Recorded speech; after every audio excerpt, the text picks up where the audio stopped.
Welcome back to Myth Vision Podcast. I'm your host, Derek Lambert, and ladies and gentlemen, we're going to be talking about another person's story today. Again, I want to say up front that these stories I think are very powerful. They help a lot of people who are going through similar experiences or have gone through similar experiences to understand that you're not alone. This story, personally, as I watched a little bit of previews about it, hit me a little different. I really enjoyed the person's story, brief synopsis of it, but also the way that they explain it and their experience is unique from what I've typically heard. And I hope that you will take the time to encourage, to show love to our guests. And if you yourself have a story, consider emailing me. I'm interested to hear how you left high controlled cult like situations and found freedom. Without further ado, let me introduce my guest, and that is Jamin Collar. Welcome to Myth Vision, my friend. Thanks so much for having me. I'm glad to be here. Thank you. Yeah, I'm glad you're here too. By the way, we are streaming on your channel as well. But thank you so much, man, for joining me. Yeah, thank you. So, what do you want to get into? Look, I just want to first shamelessly plug your YouTube channel because I like to grow other platforms. I think that that's my duty as someone who has been blessed, if I may use the term. And I found out, by the way, that term doesn't have to necessarily have religious connotations. But I've been very fortunate to have a channel that has been successful to get a couple 100,000, 300,000 subscribers. And I like to help people grow who are also interested in that as well. So if I'm really honest, YouTube channel, everybody, please take the time to go subscribe to his channel, show Jamin some love and support for what he's doing. He's growing something really good here. He also has 2 books that I highly encourage, unless you want to learn piano lessons. Dear Evangelicals, which I have here in paperback in my hands. And if I'm really honest, both these books are must grabs. Briefly, what are these books about? Because we're going to get into your story, of course, but like, what are these books about? Yeah, so if I'm really honest, is just the story of the collection of thoughts that I had as I was leaving Christianity when I didn't know that I was leaving Christianity. So originally I'd called it Dear Evangelicals because I figured I was going to say, here's some problems that I have, and then smart people were going to be like, oh, well, here's the answer to that. And then of course that list kept growing, and I was sending it out to the people that I expected to have the answers to all this stuff, and trying to ask higher level theologians and apologists, and the answers that I got back were rather than like answers to the questions that I had were like condescension of like, how dare you, who do you think that you are, you think that you know better than God. I'm like, okay, yeah, right, prideful, whatever, call me whatever you want. Like, also, what's the answer to this question? And so it just continually non-answers.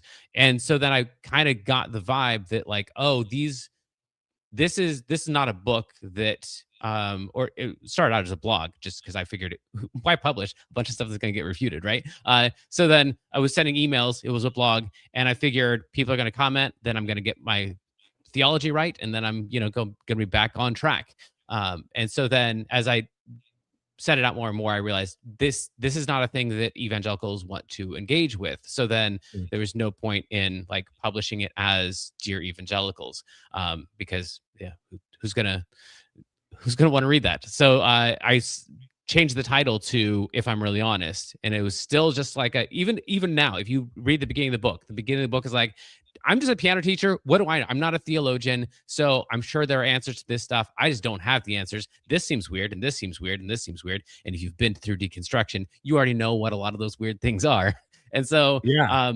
then I turned that into If I'm Really Honest. And it's just like, this is what it seems like to me. It seems like these parts aren't true and these parts are problematic. And then I still wanted to write a book to my former community that was honestly helping them to reach people like me, because I think there are a lot, not I think, I know for sure that there are a lot of people in churches today with a lot of those beginnings of those same questions. Mhm. And they learn as they ask a little question, but doesn't this seem weird? And when the response back is, "How dare you? What kind of sin do you have going on in your life that you're wanting to question God?" When that is the response, then people grow these questions. It makes the problem worse, not better. And so it was just kind of like, I know that you Christians think that the people who are exiting your church are exiting because they want to live a sinful life and because of, all the reasons that we say, because they were never really Christian in the first place, because they never had a real experience with God. All the things we know that's the reason you think they're leaving. Here's the actual experience of it. It is devastating for all of them. All of them leave the church crying, wishing that this didn't have to be the path that they have to take, but feeling Hmm. out because they're unallowed to ask questions. And every church is like, we allow questions. That's what this is all about. It's all about finding your relationship with God, and we don't have all the answers. So ask away, whatever your question is. And then you're like, okay, what about this thing? And they're like, how dare you? So it's kind of like uh, hopefully a reframing of people who are leaving the church and how to get those people to stay in the church, which is one of the Yeah. reasons that atheists really hate me in my book, is because I think the church could do better. And I think that the world would be better if the church did better. And I know there's a lot of atheists who just think the church needs to go away. I don't know if that's true or not, but I know that that's unrealistic. That's probably not happening. So Yeah. my vote You're is trying to harm reduction, right? Harm reduction. And I yeah, think that's important. Also, you have ifimreallyhonest.com. They can go there and they will be able to find you. They can contact you. All of that yeah, stuff is there at the website. So, mhm, so Jamin, I yeah, wanted to like plug the books real quick just to say get a copy of both of the books. We need to know who you are though. Like before yeah, we get the sure, book, like we need to know like who's Jamin. And yeah, I saw something that teased me enough to go, man, you got a hell of a story. I'm not gonna lie. Like this is a really interesting story.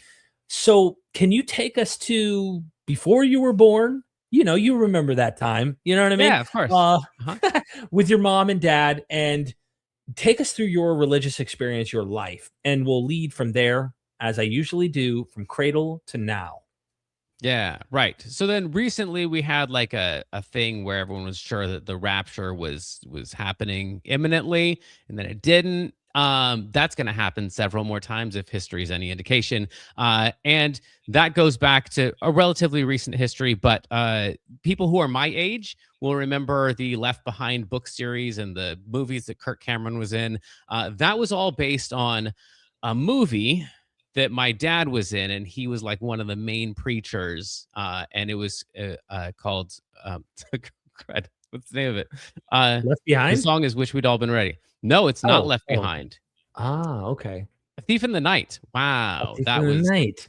people who are as old as Okay. me are also having memory problems. So yeah, Thief of the Night. And so that was like in the late 70s. And that scared a lot of people into Christianity on purpose. That was the explicit goal, is just make people terrified, so that people who are my age who grew up in the church had this frequent experience of like, you wake up and like mom and dad aren't there. Maybe they went on a walk or something. But the first thought is not, maybe mom and dad went on a walk. The first thought is, some sin in my life kept me from being taken up in the rapture, and now I'm going to have to fend for myself, and people are probably out to get me. They're probably coming for me right now. The law enforcement is going to get me, and now I'm going to have to die a terrible death and probably be beheaded.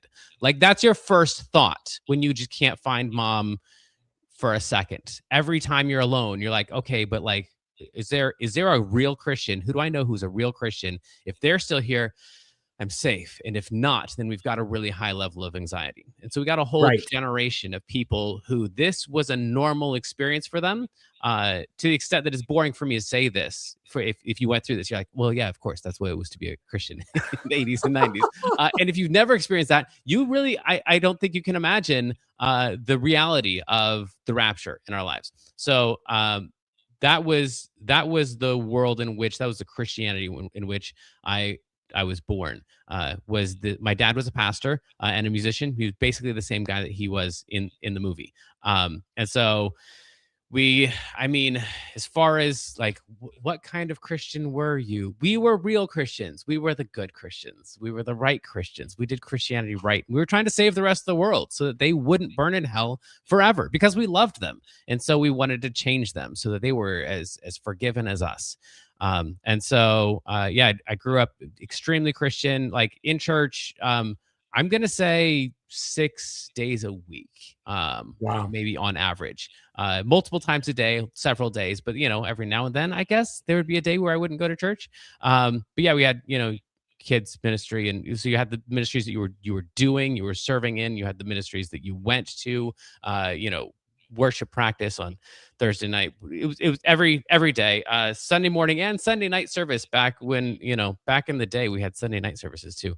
And so yeah, I was just constantly in church. I think I announced to my parents that I had read through the entire Bible for the first time when I was like 7 or 8. And the only Bible that I had at the time was a King James version. So like I was real. I was real. You're the real deal. I was the real deal. Yeah. Yeah, Throughout high school.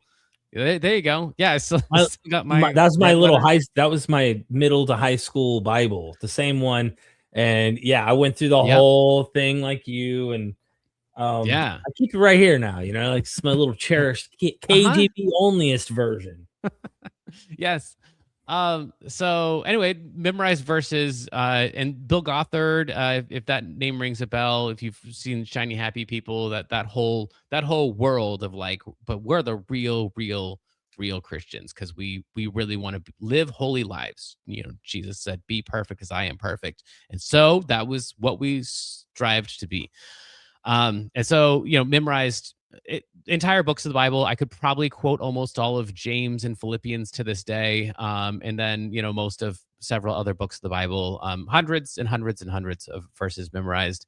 And my dad was in Bible quizzing, if that means anything to you. So like that was the lineage through which I came. So we were dedicated, and we had a school there on the campus of the church. So not only were me and all of my friends Christians, good, real Christians in the church, but we were also in a Christian school where we basically did church for 8 hours a day with some Abeka books too in there. But it was real, and it was constant, and it was meaningful. It was what higher purpose are you going to have in your life than saving the whole world from burning forever in eternity? So Real quick, just so I'm tracking here, mom and yeah. dad. Do you know how your mom and dad met? I know the story that they tell. Yeah. So then she was a sign language interpreter at the conference of the denomination where he was an associate pastor to his dad. So he was Okay. at this conference for the denomination, and she was the interpreter, and the So rest what was kind of denomination is this? I know it's a form of evangelicalism, but like, Yep. is it where would you place it in terms of the closest examples? I mean, it doesn't sound like they're once saved, always saved, but they definitely are doing a lot of No. evangelical type stuff. Yeah, right. So this is probably closest to Assemblies of God. In fact, they were like a back in the early 1900s, they were like a break off of Assemblies of God. And so, assemblies didn't believe the right thing for whatever whatever reason. I think it might have had something to do with women, but who knows. And so yeah, it was pretty close to Assemblies of God. Pentecostal, but we didn't like saying that word out loud because people think that you're crazy, and so we would like say that we're kind of like Baptists or whatever. But we were literalists, young earth creationists for the most part. And yeah, just whatever the Bible said, that's what we did. And of course, that's what every denomination says. So it doesn't tell you a whole lot about what we actually believe, except that we were very fundamentalist about it. But you guys did accept a globe. Yeah, the earth was round. Yeah, we had that one. That's interesting. One. Dude, the one thing, and that's what I had. I was never as a fundamentalist in that. And that's kind of interesting how certain groups like don't read there's the circle, they try to take these passages to mean circle instead of it being like the flat plane that has a circular disc shape. But Yeah, so we found ways to still be somewhat one checked off box. Okay, then tell us about your upbringing. You memorizing Bible. You're literally like a fish that's born, and you don't even realize you're actually just living in water, and that's Yeah, right. Christianity for you. Yeah. Yeah. I mean, it was just truth. And for all I could tell, for almost all of my life, there were just two people in the world. There were Christians and there were non-Christians. And so either you were a Christian or you were an atheist. And you could be like a Mormon atheist or you could be a Muslim atheist. I guess there were other labels, but whatever. They're all damned to hell. What's the point in distinguishing between different kinds of non-saved people? So yeah, we were the right ones. And Hmm. there were other people, Catholics. You hope for them, but there's gonna be a lot of Catholics that don't make it to heaven because they like Mary. That's not allowed. Right. Stuff like Not that. allowed to do that. Idolatry. So you've clearly, I've seen your studio back there. You're big into music. You got that, I imagine, from your upbringing, and your parents taught you, instruments and stuff as you grew up. In your little clip that you showed before, you mentioned a girlfriend. You mentioned some normal, real life puberty humans go through things, kind of experiences. Can you take us through what that purity culture kind of environment you grew up in at church was like? Yeah, you're talking about my sin. All right, yeah, we'll Yeah, talk about my sin. So, exactly. right. So the school that was there on the church campus was a very small school. There were 6 people in my graduating class, and one of them was a girl named Wendy. And so Wendy and I spent a lot of time together because we were in ministry together, which is the only reason that you're allowed to be, you know, hanging out with someone. In fact, like even if you like went out with your friends, you went out bowling or something, like that's kind of a waste of time. If you could do that as a church activity, then that could be either ministry if there's a non-member there, or it could be fellowship if it's all just people in your group. So those are the two good kinds of bowling. Bowling for fun, I mean, if you want to waste your life like that, I guess, but people are dying and going to hell. Like, what do you should probably be fellowshipping or ministering. And so, yeah, so she and I found a lot of excuses to be together. And because we liked each other, but we're not allowed to like each other or admit that we liked each other. And at some point, we admitted that we liked each other, but we realized we liked each other, but we weren't allowed to admit it publicly because that wasn't going to be allowed. Because then, with the purity culture of the '90s, like there's two reasons to be with someone of the opposite sex. There, yeah. Well, and there's also this thing of like someone that you're attracted to, and if you can't be attracted to someone of the same sex, obviously, like that's Right. not allowed at all, right? So that's just plain sin. But anyone that you're attracted to who's the opposite sex, then either one, you are courting them so that you can marry them, or two, you're defrauding them, defiling them, wasting their time, and being distracted from ministry, which is a sin. So, are you going to marry her, or are you going to stop hanging out with her? Those are your two options. Or, as everyone intuits, are you going to like her and just not tell anybody and deny it to yourself and to each other and to everyone around you? So I would tell her that I was not into her as we were spending time together, and I knew that I was into her. And she was Oh, more honest than me. Oh, it was like relationally abusive. yeah. The kinds of things that I did and said to her because I knew that it the ways that I felt about her were sinful, were not allowed. Like I like you, but I don't know if I want to marry you or not. Like I'm 17. I don't want to make a lifelong decision about who I'm going to be with forever, but also I've got these feelings, so I just need to not have these feelings. So yeah, it was a lot of self-loathing, self-hatred, because I wanted to do the right thing, and the right thing is not that you defraud and defile someone that you like. Your sister in Christ. So, and in what you're going to do that to your sister? Like, what kind of pervert are you?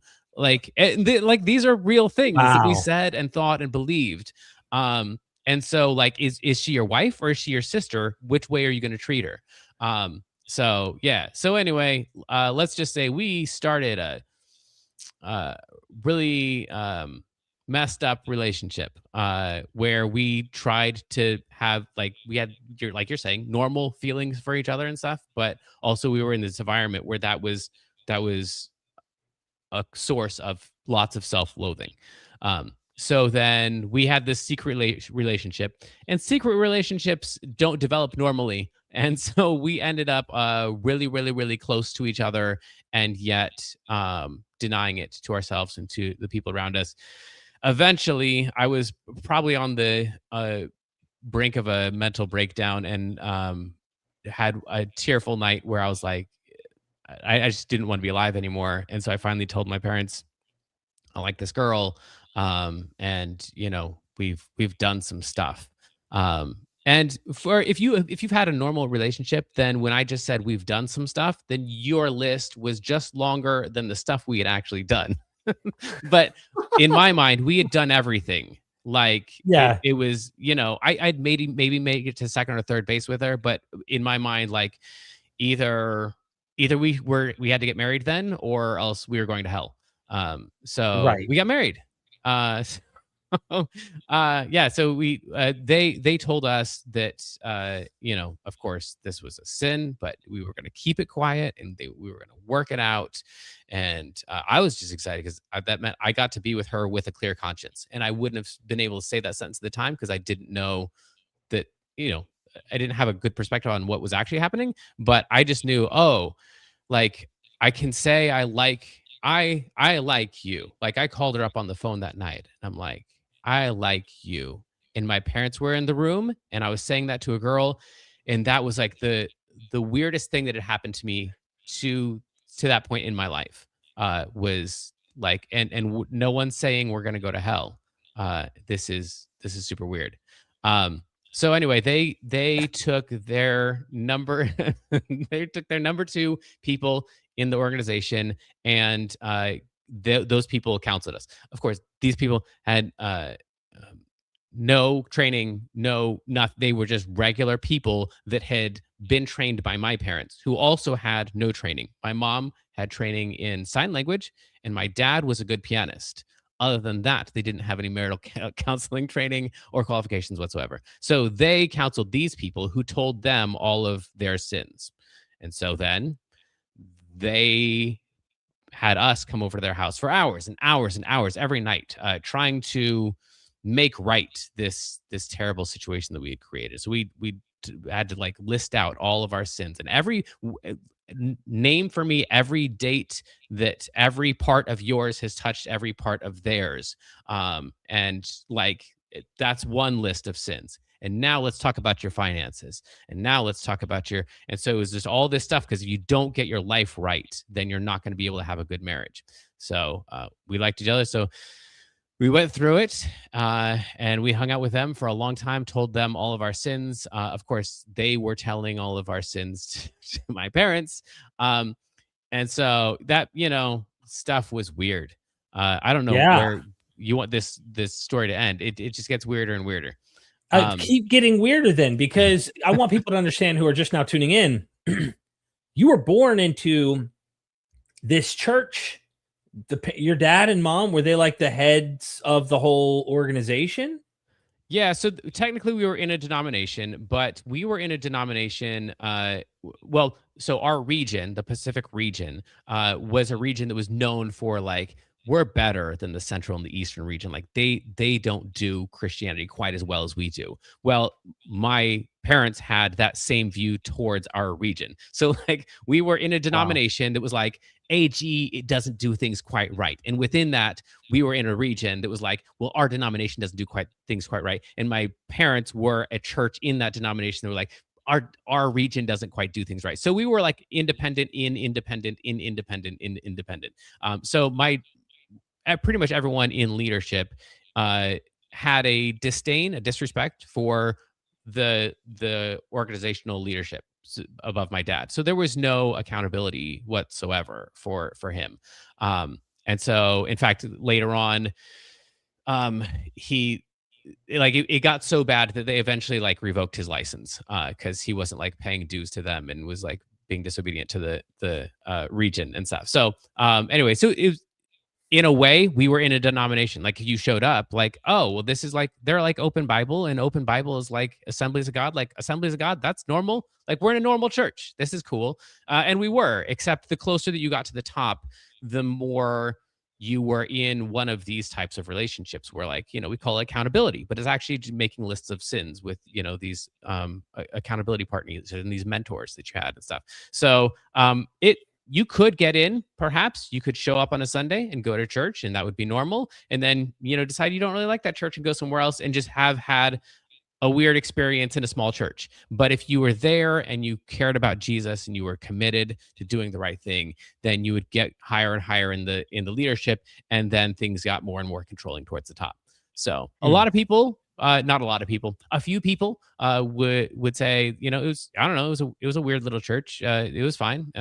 People seem nice there. And then hundreds, if not thousands of people are sure that they, for a little while, were in a cult. Maybe some of them for a long while. In my case, 39 years, but a decade or two for others. So wow, not very many people made it more than a decade. After about a decade, then the cycle was you would somehow get kicked out or leave, and then stories would be made up about you. Of course, some of the stories based on the sin lists you had given to your mentors. So they knew what to push on. You told them, I've had a drink, or I used to have a problem with alcohol, and then you decide to leave and you decide to say this church is weird, and they go, well, what are you gonna do? I didn't want to tell you this, but they're an alcoholic. They've been an alcoholic for a long time, like, and wow. so as the person That's who what leaves, Scientology does. Scientology does the same thing, where they get you to come in and pretty much unleash everything that's in your mind and all these things, and then eventually use it against you. Real quick, Jay West 14, thank you for becoming a member of the channel. We really appreciate the support, and you'll have early access to all sorts of stuff. Please continue, Jamin. I really want to hear the weirder, because your experience, most people haven't had that. Okay, like, I want to hear more. I mean, what happens with you and this girl, and yeah, this family that you're having to come over and tell them all of these things you're thinking and doing, and where you're like teenagers experimenting, like, in the most innocent possible way. Like some of us hit third base and second base every day. Like, you know what I'm saying? Like, come on. Yeah, right. I mean, it's all a matter of perspective, right? That's, I guess, the story of humanity. It's all a matter of perspective. So we do end up getting married. And the higher you go in the organization, the more the organization has control in your life, because they love you and they give you good things like a job. And so then you get to work there, and that's cool, and you feel blessed to be able to work there. And then they might help you make a down payment for your house, or help you get a car, or they might fund your schooling and find a way to, like, tie it in. And it's not quite clear, is this the church that's doing it, or is it people in the church that are doing it? But whatever, it's just, we're all just a family. And so then you eventually wake up one day and you realize, wait, I think something's weird, but I think if I say this, I'm going to end up losing, let's see here, my friends, my family, since I've cut off my other family because they're not as good Christians as I am. And I told them, because pastor told me I should probably tell them that we can't really spend time together because we're unequally yoked. And so, I haven't talked to my parents in 5 years, and all of my friends and all my community here. And also, if I bring this up, then I risk losing my job. I won't have a car anymore. So even if I can get a job somewhere else, how am I going to get there? I might lose my house. And depending on whether or not I'm in a relationship with someone who's in the organization, I might lose my marriage. Like, this is there's no way to like bring up stuff. And I know people who did lose their marriage because one of them was like, this place is messed up, you got to get out. And the other person's like, but we're doing God's work here. And it just didn't work out. So it went terribly for lots and lots of people. There was one person that was the assistant to my mom, fully bought in 100% been there about 10 years. But like fully, like this was like the most dedicated person. Um, there's the school graduation. The day after graduation, no one can find this person. They're gone. They had roommates inside of the organization. So they were like sharing an apartment with a couple other people in the organization. Those roommates don't know where this person is. These roommates and none of their stuff is in the apartment. Somehow, this person cleared out when no one was looking in like an hour or two, cleared out everything and left zero traces for years. No one could find this person. They just were gone. And we all kind of felt like, well, one, that poor person, they were like, obviously living a life of sin, living a double life, and hadn't been telling anyone. There's probably lots of stuff going on. And then we got all the sin lists. And of course, they did this because, I didn't want to tell you this, but, their past includes this and this and this. And we're like, oh, man, we're going to pray for them. That's a bummer. And I remember the person who had been counseling us, like number two in the whole organization, said, like when my parents weren't around, and I was always kind of known as like the rebel, but again, the rebel in the way, like in the most obedient. I stayed there for 39 years, so how much of a rebel was I, right? Like the kind of horrible sex addict who gets to second base and is terrified that that's going to mean hell forever. In that way, I was the rebel of the group of the non-rebels, and so they confided in me, and they were like, well, I would never leave this place. This place is the best place. I think this place is the best, is the greatest, and we're doing great stuff here. But also, if I ever did leave, I want to leave exactly like that, because that's the only way to leave this place. I was like, that's interesting.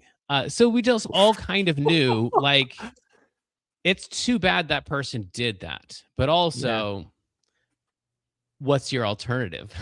Like, there's no other way to get out of here, because everybody else who gets out of here, it's just long and ugly and horrible, and things get nasty and everyone says nasty things. This person didn't say a word. They didn't attack anybody.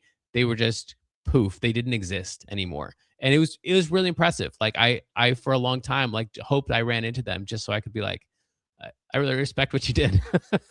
Because it must have taken weeks of planning, if not more, months of planning, to be able to like wrap everything up, because you've got your job, you're like, everything is there, and then you just don't exist. So anyway, now, that was kind of the environment. What if they did like a? What if they did? Oh wait, like I lost your audio. Hello, can you hear me? Yeah. You can't hear me? What in the world? All right, hang on. Can everybody hear me? Hit one in the chat if you can hear me. Oh, no sweat. Wait. No sweat. Hit one if you can hear me in the chat. Yeah, absolutely. Tim Mills, you're absolutely right. Jamin is the man. Okay, one can hear me. So people can hear me. People can hear me. Do you want to back out and come back in? Oh, you want me to leave and come back in? Yeah, you can. Sure. I'm really sorry. This is embarrassing. No worries. No worries. All right, cool. This is good. Okay, they can hear both. I can hear him too. He can't hear me. So he can, if he bounces out and comes right back in, I think we're going to be good. But I have a funny, I kind of want to give him, because he was in the same kind of. Can you tell me? I'm sorry, I'm probably interrupting. So I'm going to say, can they fine. hear you in the chat? Yes. I just tested they can. Yes. What? Okay, because I just tested the speakers and it said, I could hear the test sound. I don't know. All right, I'll see you in a minute. Yeah. No worries. Thank you for those ones in the chat, everybody. Listen, I'm telling you, his story is impressive. Stick around. I would not be playing games here. You are going to enjoy this. Please, if you have a story, I'm telling you, email me. I want to hear your story. I want to hear it. And I even specifically reached out and said, I want to hear more female stories, because my goodness, I mean, there's some really interesting perceptions we guys miss. We don't see, that come from a whole different side, half of the human race. And I want to lay out a platform that allows that. So, okay, Jamin's back here. Jamin, can you hear me? Yes. That was Okay, weird. listen, All right. we just had to about, but bless it and then speak in tongues. But listen, Jamin, I was just it gave me perfect time to let people know to email me as well to tell their story, but also Yeah. don't go anywhere because it's only going to get better.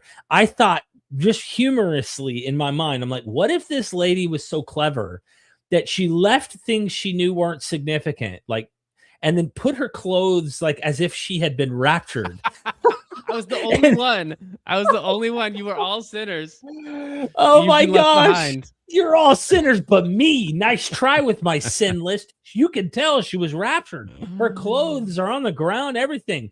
Anyway, please continue. So the second in command confides in you and says, look, if I had to dip out of this situation, he Yeah. practically, without you guys realizing it, was saying, we're in such a culty situation here Yeah. that if I had to go, it Mhm. would be like that. That's pretty Yep. nuts, man.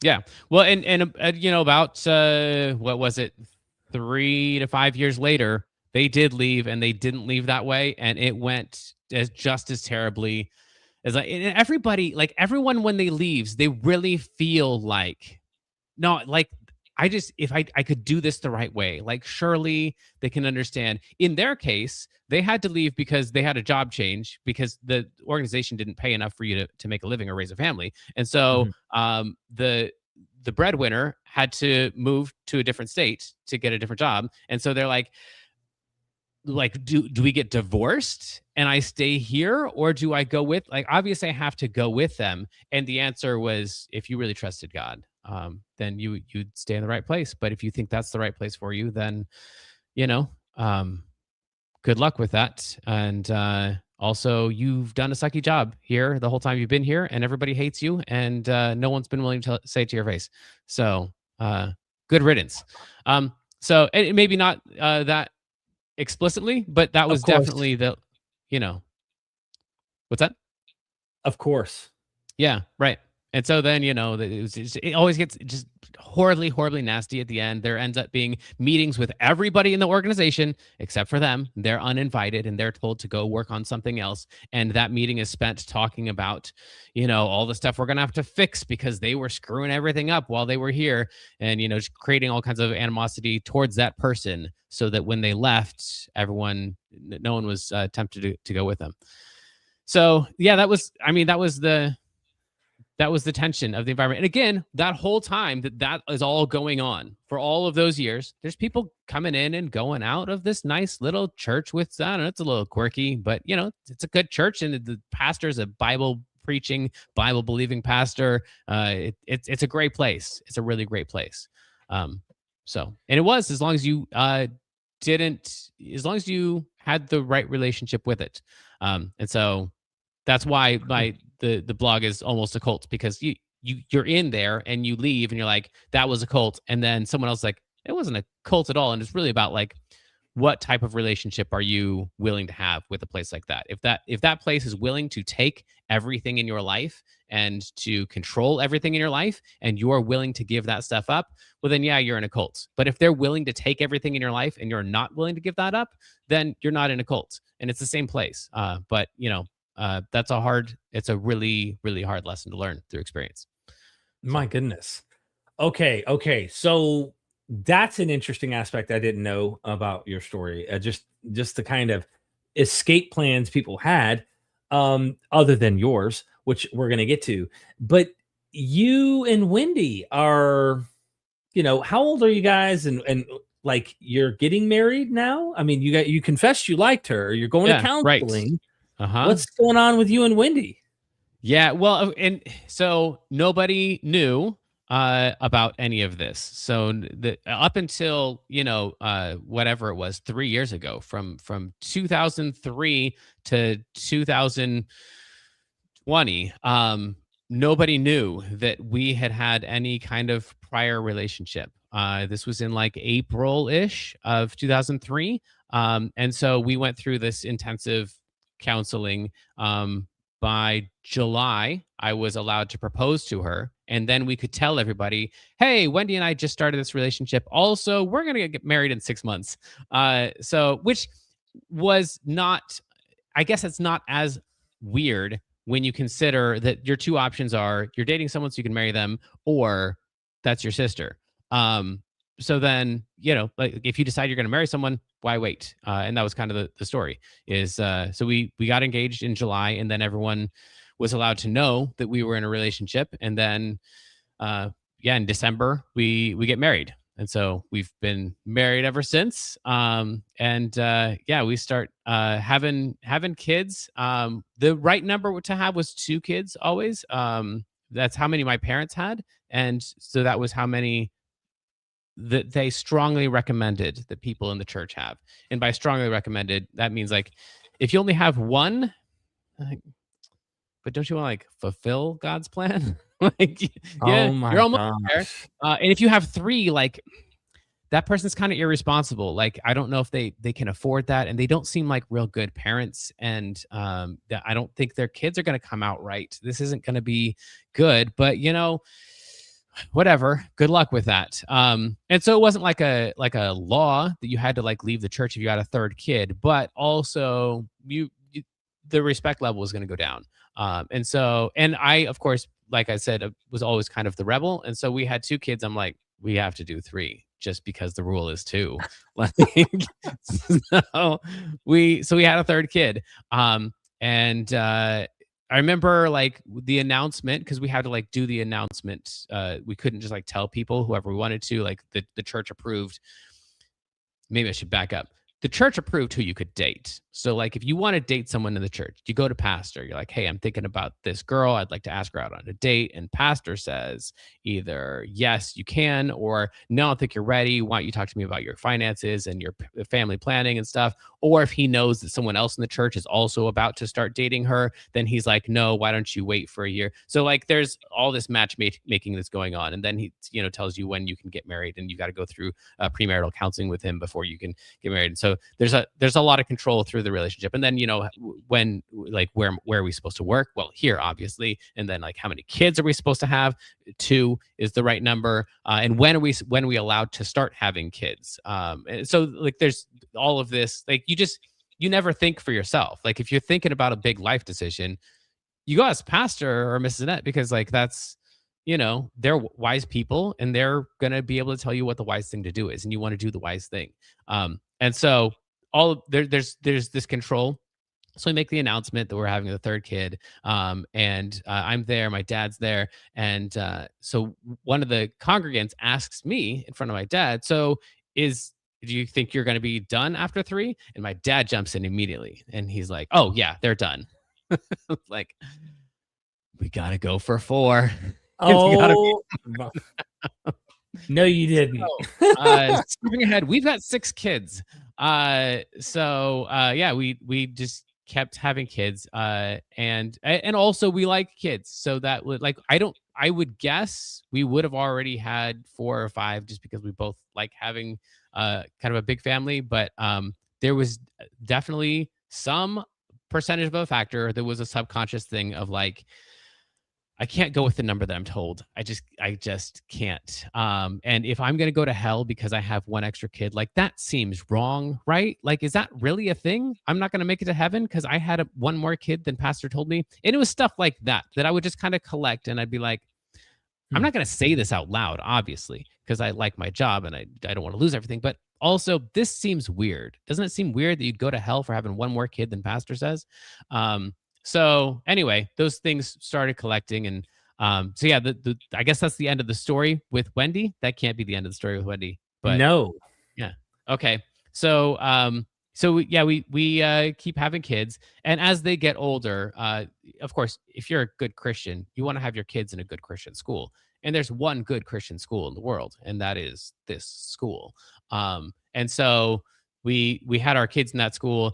I was very uncomfortable with it. In fact, if we rewind back to about age 17, when we were like, when I was having feelings and I knew that I couldn't say them, and also to her or to anyone else, I told her right before we both graduated from high school, from the same school. I told her, hey, don't tell anyone.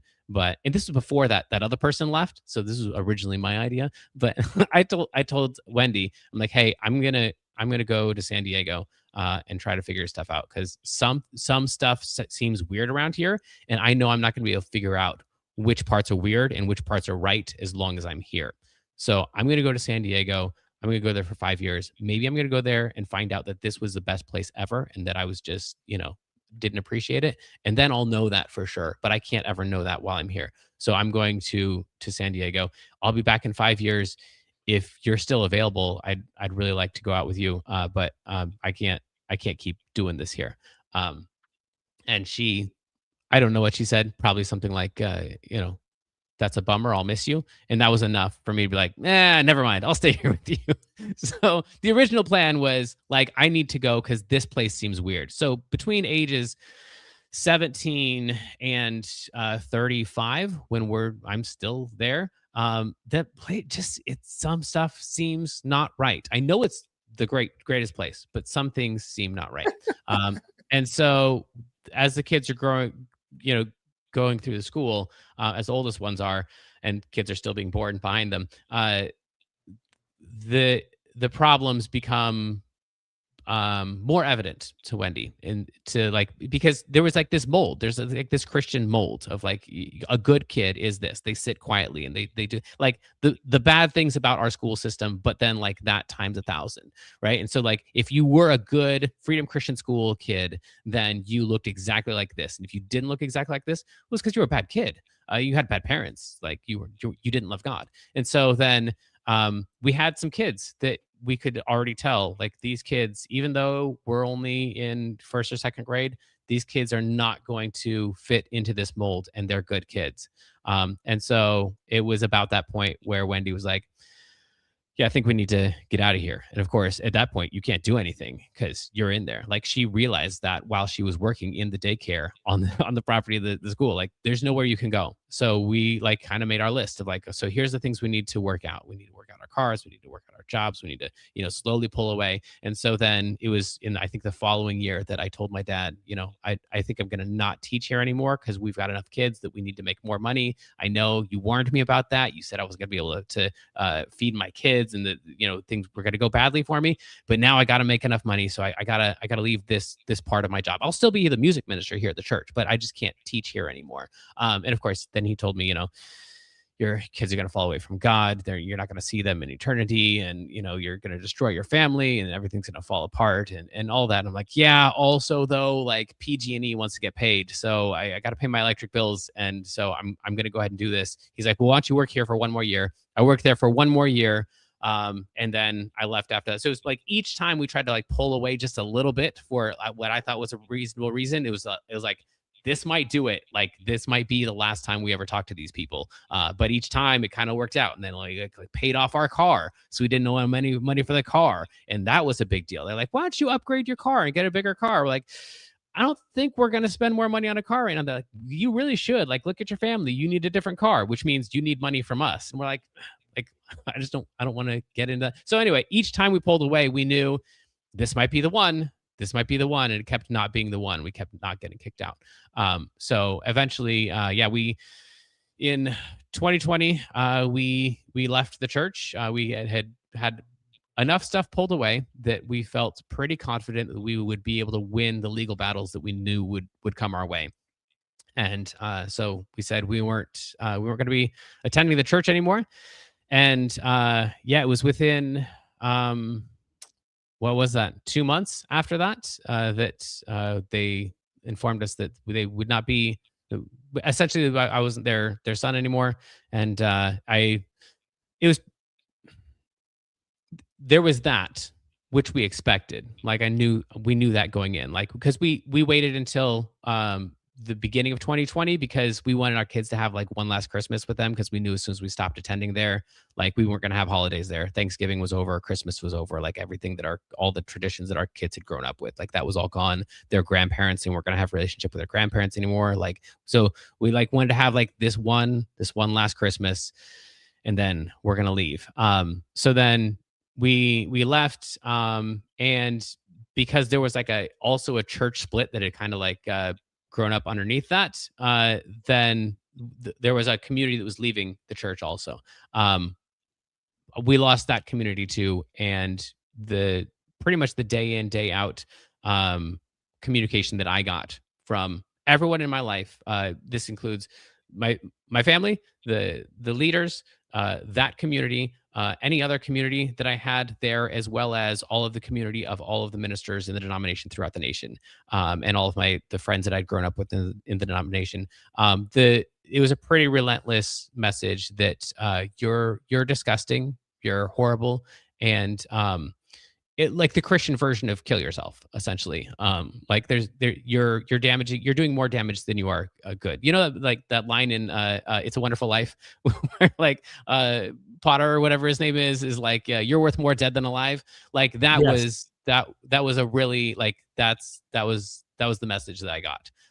And so at some point I had to agree with him because apparently the whole planet agrees Jamin shouldn't be here, and he's doing more damage than good. So if everybody agrees, but I wish I could still be here, like I want to do what's best for my kids, and I think what's best for my kids is that I leave the planet. And so that July, before that, I decided I'd take give it one more shot. I went through all my contacts. I went through a list of about 2,000 names, picked out the ones that had already like told me we don't want to have anything to do with you. Didn't contact them. I went through some of them that I thought would like, maybe these people will respond. Got a list of about 200 people, texted all of them.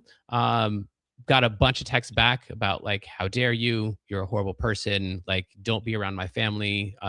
We don't trust you. And then there were 3 people that responded. One of them, 2 of them hadn't heard anything because they were far enough removed from all of that. They were like, oh, I don't know. Sure. Yeah, I'll talk to you. Why not? And then one person that said, I heard the rumors and I don't know if they're true or not, but if they aren't true, then I want to be your friend. And if they are true, then it sounds like you need a friend more than ever. And that was the one person out of everyone that I knew on the planet. And Wow. yeah. Can I So ask you? Can I ask you personally where you're at? Because you're on.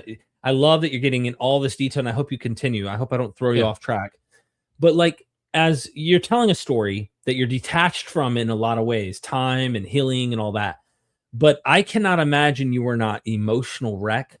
You are completely in shambles. I mean, your existential crisis. I mean, you're crying probably. I mean, this has got to be emotional. You're saying like, "Hey, yeah, my dad, has disowned me," and then it's like yeah, next thing in the story, and it's like I can't imagine, yeah. what you Right. feel. You know what I mean? Yeah. So the thing with my parents didn't. This sounds terrible. I mean, does not make me a lovable character, but it didn't really bother me that bad. Back when I was about 13, I stopped calling my parents mom and dad, and I just referred to them by their titles. So I called him Pastor Dwayne. I called her Mrs. Annette. That was their titles in the organization, because I realized that because for years I had been begging, like, can we have a family night? Like, can we play a board game together? And be like, yeah, we'll have one this Friday. But then on Friday, something would come up in the church, and I'd be like, oh, but I wanted to do that. They're like, yeah, but like this person, now they're going to heaven and they were going to hell before. So like, isn't it okay to give up a board game? And so it was like, but it was constant. And it was like just me and them and me not being able to figure out like, why can't we, like, we're a family. Like, I'm your kid. Like, do I not have any priority here? But it was always like the church thing. And so at some point it was actually it was after I was doing the choir. I was in charge of the choir, and I was my dad was like, it was after church and he was down front talking to a bunch of people, and I needed his keys to get into his office to get something for choir. And so I'm like, hey dad, there's no response from him. So I'm yelling from the stage, hey dad, and no response at all.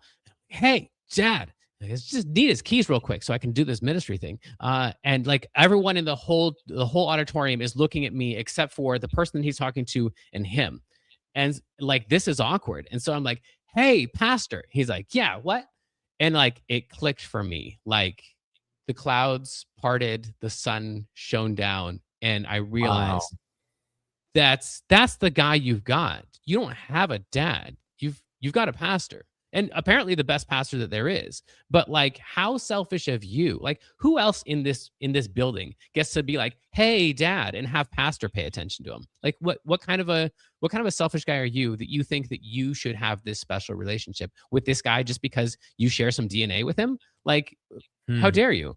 And so that was like the moment. I was like, okay, from now on, I need to call him Pastor Dwayne every time instead of Dad, so I can remind myself he's not Dad, he's Pastor Dwayne.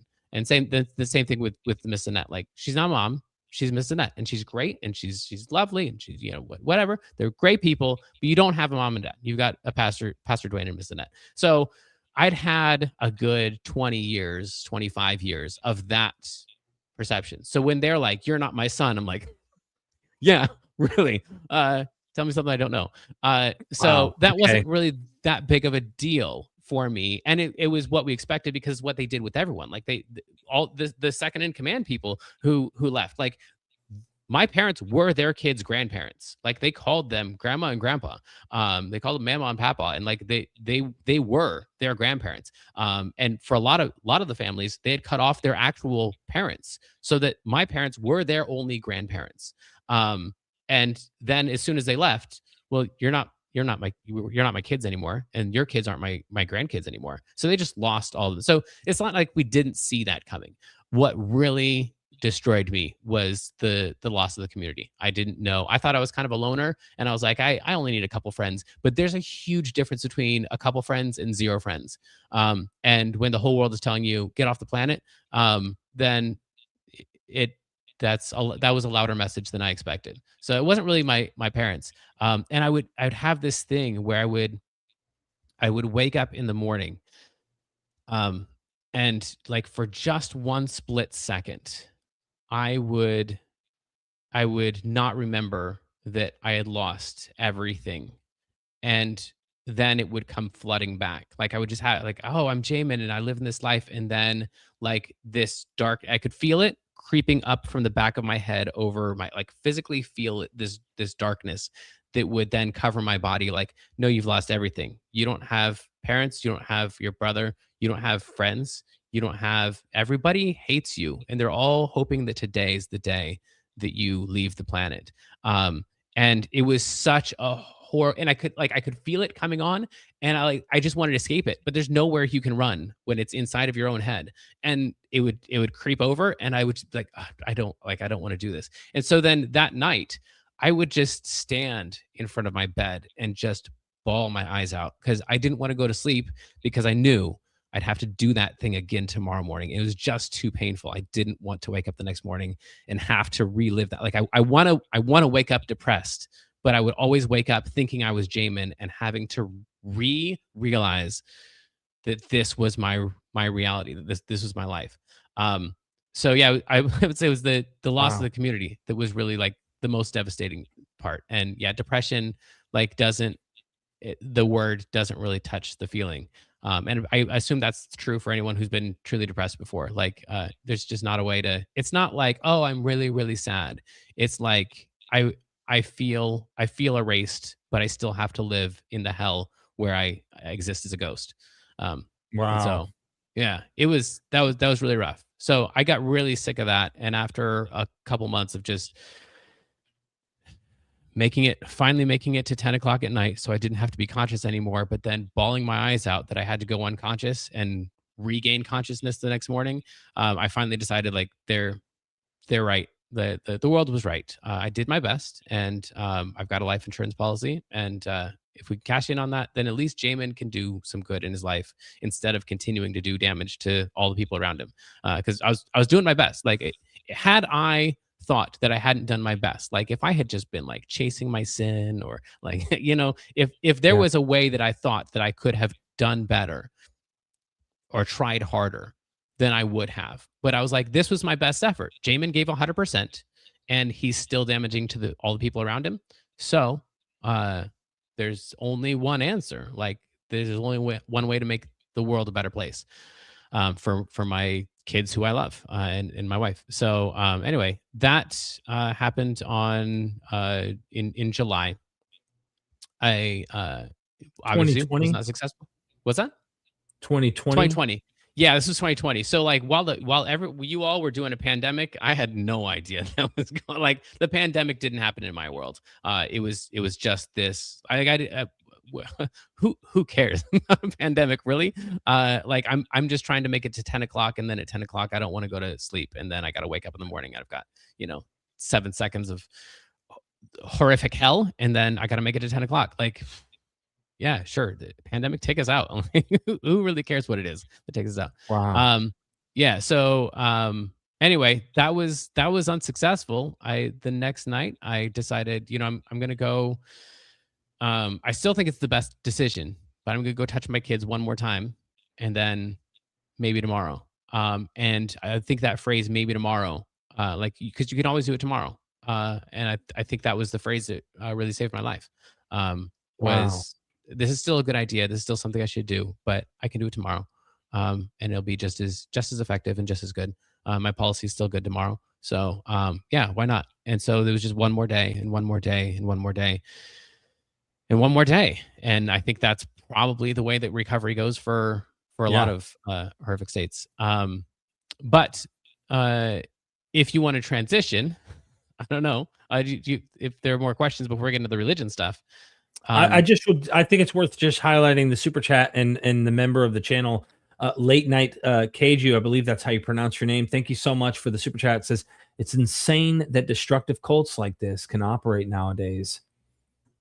I mean, we Yeah, have religious freedoms in America and laws that protect religions, and clearly it allows for these kinds of cults to thrive. I was just talking about this yesterday with H.G. Roberts, and of course his apocalypticism, which your rapture ideas and stuff also popped up. But yeah, thank you so much for the super chat. Did you want to comment on that before we continue?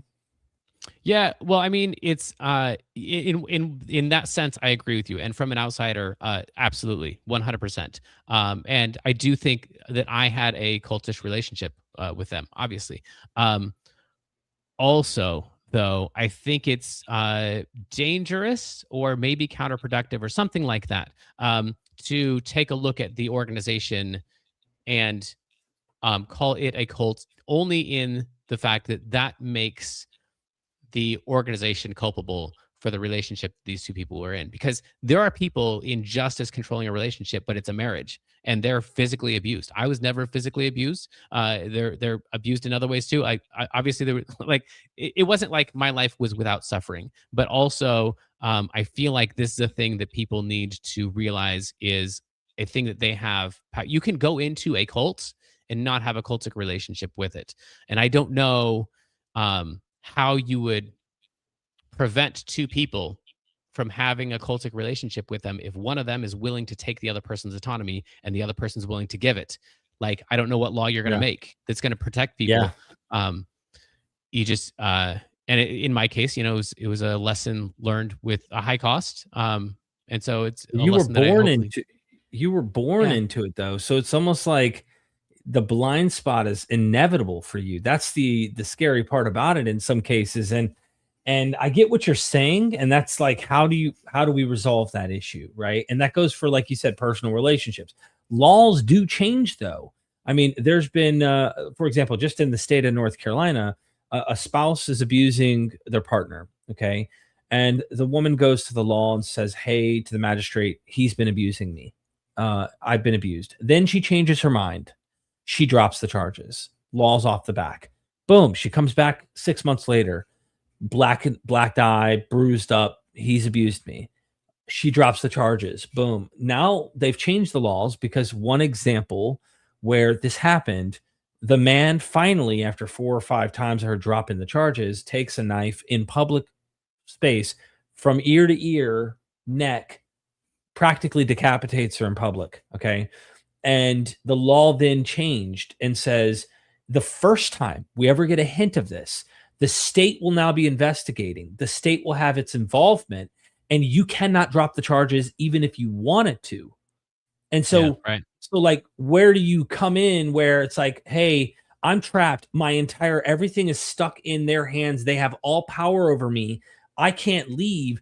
There needs to be some way in which people who have that relationship and may not have realized it when they went into it, Right. they can get out of it and not be in this situation that you're in, or in other cases others are in. There should be Yep. some law change. Not saying you shouldn't be allowed to join a religious movement, but like there needs to be safer ways where we protect the rights of people and not just the rights of religions, in my Yep. opinion. Yeah. I don't disagree with that at all. I just think it's having gone through it. Uh, it feels a lot more complex than that because Right. from the outside, like I take a look at like stories of people in Scientology. It's like, oh well, why didn't you just go to law enforcement, or why didn't you just? But like when you have in your head that those people are all the enemy and they're all going to get you. Yeah, like where you and I feel like this is true also in abusive relationships. Like, but you could have just gone to Weave. You could have gone to the like battered women's shelter. Like, Mhm. that's cute. Like, I'm glad that you think that I could have done that. Living as me, I couldn't have done that. I It's understand. just it's a Yeah. really tough thing. So I don't disagree at all. I just think it's really hard, and Yep. the prevention's probably the best cure for it. So Okay, yep, getting the train tracks back on the train tracks yes, with the train. right, You don't want to live. You're living moment by moment, day by day. hmm I can experience that. In fact, when I was getting off of heroin at the end of my addiction run over 10 years ago, I recall, even in the reverse, we talk about recovery each day when you're already clean. yeah, There, like the very initial phases, I had to tell myself I can just do heroin tomorrow. It's yep, okay. I'll just do the heroin tomorrow. Eventually it was just like, well, just make it through another day. But it was like I was saying, hey, not bye bye forever. I just needed yep, just a little bit of moment for my brain to get over the addiction and to find a way to make it so that the longer I got that distance, and recovery was obviously something I was achieving, it was better. So what happened to Jamin when your whole life, all your friends are gone, you have all of this depression, and like you said, that word doesn't even convey what you're going through. You want to end it, you want to unalive, and somehow, for me, I didn't want to live any longer. But it wasn't. I was too afraid of the pain to die, but I was in yeah, such pain that I didn't want to live. So I was in this yep. limbo, like you said, ghostly realm of existence. What happened to you, man? Yeah. Well, I mean, I think it sounds like it might be similar to your story, like one day at a time, which sounds silly, but also, I I filled my days with things that I knew would be healthy. Like you don't have I didn't have an appetite for things, but I knew, you know, if I'm out working out, if I'm lifting heavy things, then I Mhm. am so preoccupied with not dropping this on my foot that for just a second, 10 seconds, then I'm not thinking about this other thing. That counts. And then we pile in more things, do a meditation practice. And maybe it's a 10-minute meditation practice and I get 20 seconds of relief in there. But that's 20 seconds I didn't have. And so I just started filling my life with things that frankly would take up time, but also that I knew were like inherently healthy, more than like, a Twinkie will also kill 6 seconds, but I'm gonna have to pay for that later. So like if I was advising somebody else, what would you do? Well, you should go on walks, probably. You should, practice gratitude. You should. And so I start putting this list together. And so I've got this big old long list of like, here's my day. And it's not like none of it is long-term stuff. It's all just stuff like cross it off, cross it off, cross it off, cross it off. And the game of life is try to get all the things crossed off before you go to bed. And then you wake up tomorrow and you make a new list. And then the game is try to cross everything off. And that kept me on this side of the grave for a lot of days in a row, just playing that game of like, just try to cross off the things. And some days you realize I smiled there. That was weird. Like that was really cool. I remember I used to smile. I used to be a smiling guy. That used to be a thing I did. That was really cool. And so you could just keep doing your lists and keep doing your lists. And yeah, I think that's what kept me going. Also, I really wanted to be a good Christian. Uh, Still, like none of that. I knew that place that I had left was obviously messed up. I knew Mhm. that since I was 13 or 17 or somewhere in there. Like I had decided some things are not right about this, but that has no bearing whatsoever on whether or not Jesus was God and whether or not he died on the cross for my sins and rose from the grave. So like all of my Christianity is still 100% intact. I just knew that that was a bad, not even a bad place. It was a place with a lot of weirdness in it, and I that wasn't real, true Christianity the same way that we said it was. But I still wanted to be a Christian, and we wanted to raise my kids in a good Christian church, and I wanted Christ was still the center of my marriage, and everything was like religion was still 100% intact. Theology was completely 100% intact, and I still had a relationship with Jesus. Even though I would have told 10 years prior, we would have told depressed people that their problem was that they didn't have a good enough relationship with Jesus. Having gone through it, I knew I had a relationship with Jesus. And that just because you are depressed doesn't necessarily mean that it's because of sin in your life. It might just be depression. That was again a rebellious thought where I came from because Yeah. for every problem there's one solution. So whatever it is, whether you're in pain or mental health or whatever excuses you want to give, Jesus is the answer. Just put enough Jesus on it and it'll all get better. So anyway, I still wanted to do all this stuff. So but I had these other questions, like for example, my pastor had told me that perhaps maybe the book of Job was not an actual literal thing. Like that might have just been a story that God gave us in the Bible in order for us to learn a lesson. Job may or may not have actually existed. I was like, okay, but then how do you know which stories were real stories and which ones weren't? And I assume someone knows. Like, they're smart. I'm a piano teacher. What do I know? Like, there's smart people, but that goes on my list. Like, how do you know if Job was real or not, and how do you apply that to the other books? Like a legitimate question. Someone please tell me Yeah. the answer. I want to believe.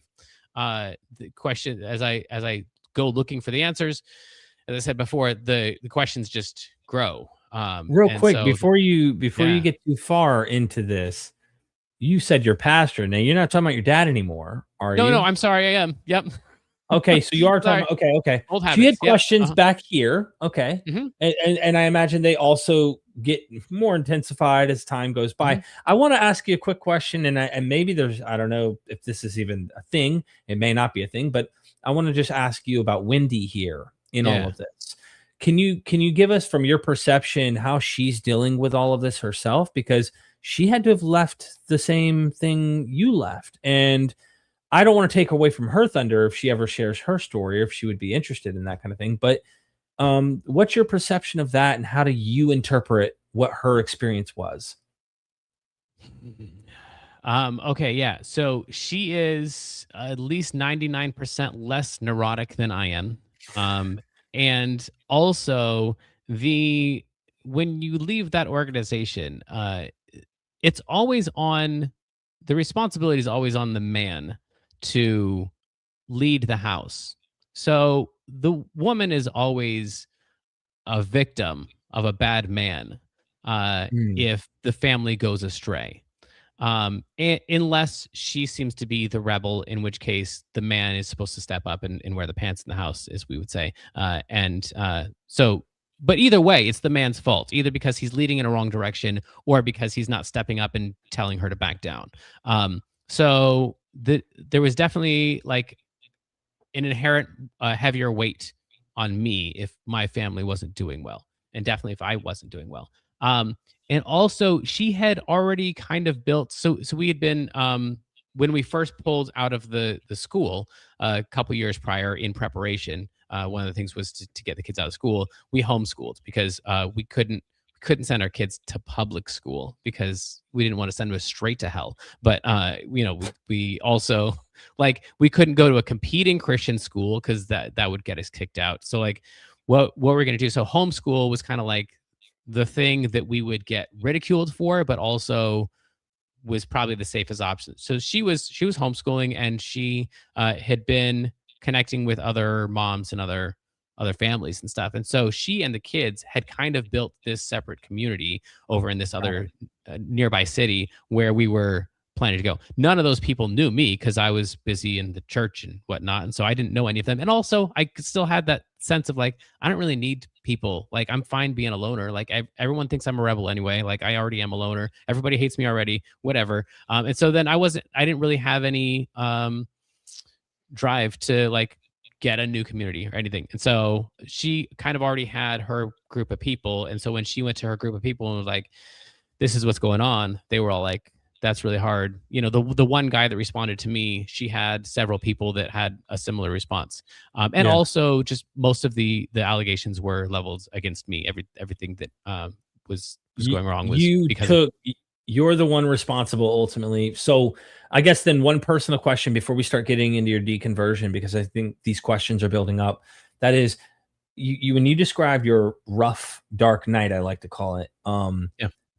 your relationship with Wendy. So since Wendy didn't have the same pressures in the same way, and it was different because she had already built Yeah. kind of a bubble that was insulated from that same experience you did. How was your Yeah. relationship with her though? I can't imagine you weren't crazy, Yeah. in some Yeah. ways. Right. I wouldn't use that word when I was talking to a person in that state, but having gone through it, yeah. Well, you know what I That's mean, accurate. man. I don't I mean do it know in what you like mean. a literal No, diagnose. Yeah. I agree. Yeah. So I wasn't available to connect to for any human. And also I didn't want anyone to connect to me because I knew that if Jamin does his best, he's gonna hurt the people that he's closest to. So the best thing is to not be close with anybody. Um and so I was not available as a human being. I don't mean that like sexually or emotionally or like I just mean I wasn't there. Yeah. And she didn't have me there. And I think her priority was the kids. Like whatever happens, keep things as normal as possible. If Jamin goes away forever, like how do I make this as manageable as possible? So I think she was definitely in a survival mode, but not uh, necessarily of her own person. Like she I think she also went away, but just went away and like, oh, I don't have any needs now. I'm just gonna make sure everyone else's needs are being taken care of. That's my projection of her Yeah. situation. Like you're saying, she would have her own words for it. But I didn't really have anything to give at the moment, and I felt like if someone would have accused me of that, like you're not being a good dad, I would have probably felt like, yeah, but at least I'm not hurting anyone right now. Like so, I'm kind of winning. Yeah. Not that I feel like I'm winning, but so yeah, it was. We both liked each other. Like we both respected each other. And there wasn't like any animosity there, but also we were living very parallel lives there for a while. Wow. Yeah. Sorry, I and you anything you don't feel comfortable answering, but I kind of like it just Yeah. peaks. I experience, my own life reflecting in your experience. Anyway, so okay, you Yeah. have questions, man. You have Yeah. questions. You're now outside of this relationship that was horrible, Hmm. and you're getting better day by day. Hmm. But you are also now talking about did Job exist? So you're asking historical Right. and theological questions, but you're Yep. also like tomorrow, just another day, and then I'll end it. I mean, Mhm. like, what's happening in 2020 moving forward to where Yeah. we are today? Yeah. So by the time we hit 2021 ish, I've had 6 months of one more day, and there's frequently smiles in there, and that was part of my list too. So like dance at some point during the day was on the list, and so you have to dance. You have to smile. You have to touch your kids. You have to pet each of your pets. We've got 6 pets. So like there's a lot of the list is connection kind of things. And so either because I was motivated to, or just out of obligation to my lists, I was connecting and becoming more connected. So you said like things are getting better. I couldn't have like plotted that for you. Like I'm better, but also I'm waking up thinking about my list instead of waking up thinking about, oh, one more day. So yeah. Uh, so somewhere around 2021, I'm like, well, well, actually, the first thing is I had questions about that place. So religion aside, I decide I'm going to write down every single memory that I have of that place. And my entire life was spent in that place. And so I made a list of literally every single memory that I ever had. I forget how long the list got, but it was in the thousands of like just everything that I could possibly remember. Every Christmas, everything, every event that had happened in the in the organization. And then I like got a ancestry.com subscription and like went through just tens of thousands of headlines and like tried to line up like which of these things actually happened, because I remember saying that this thing happened, but they told me no, no, no, you're just remembering it wrong, you're just rebellious and you're Mm. just whatever. And so like I had to go through point by point by point by point and be like, I need to find out what actually happened. Am I crazy? Did I make all this stuff up? Was this a great place and I'm just remembering it wrong? Like how crazy is this Jamin guy? He's crazy enough to make a list of thousands of memories and research them all.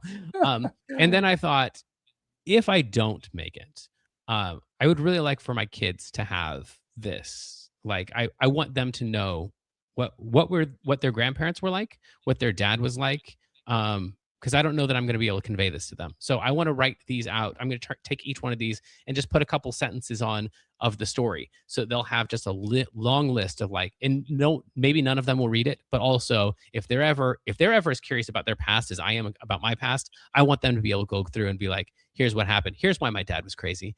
And so I started writing it out. And as I started writing it out, some of them became very large stories. And I realized they were stories of oftentimes that I had hurt other people, things that I had participated in the organization, where we had, spread rumors about people and stuff.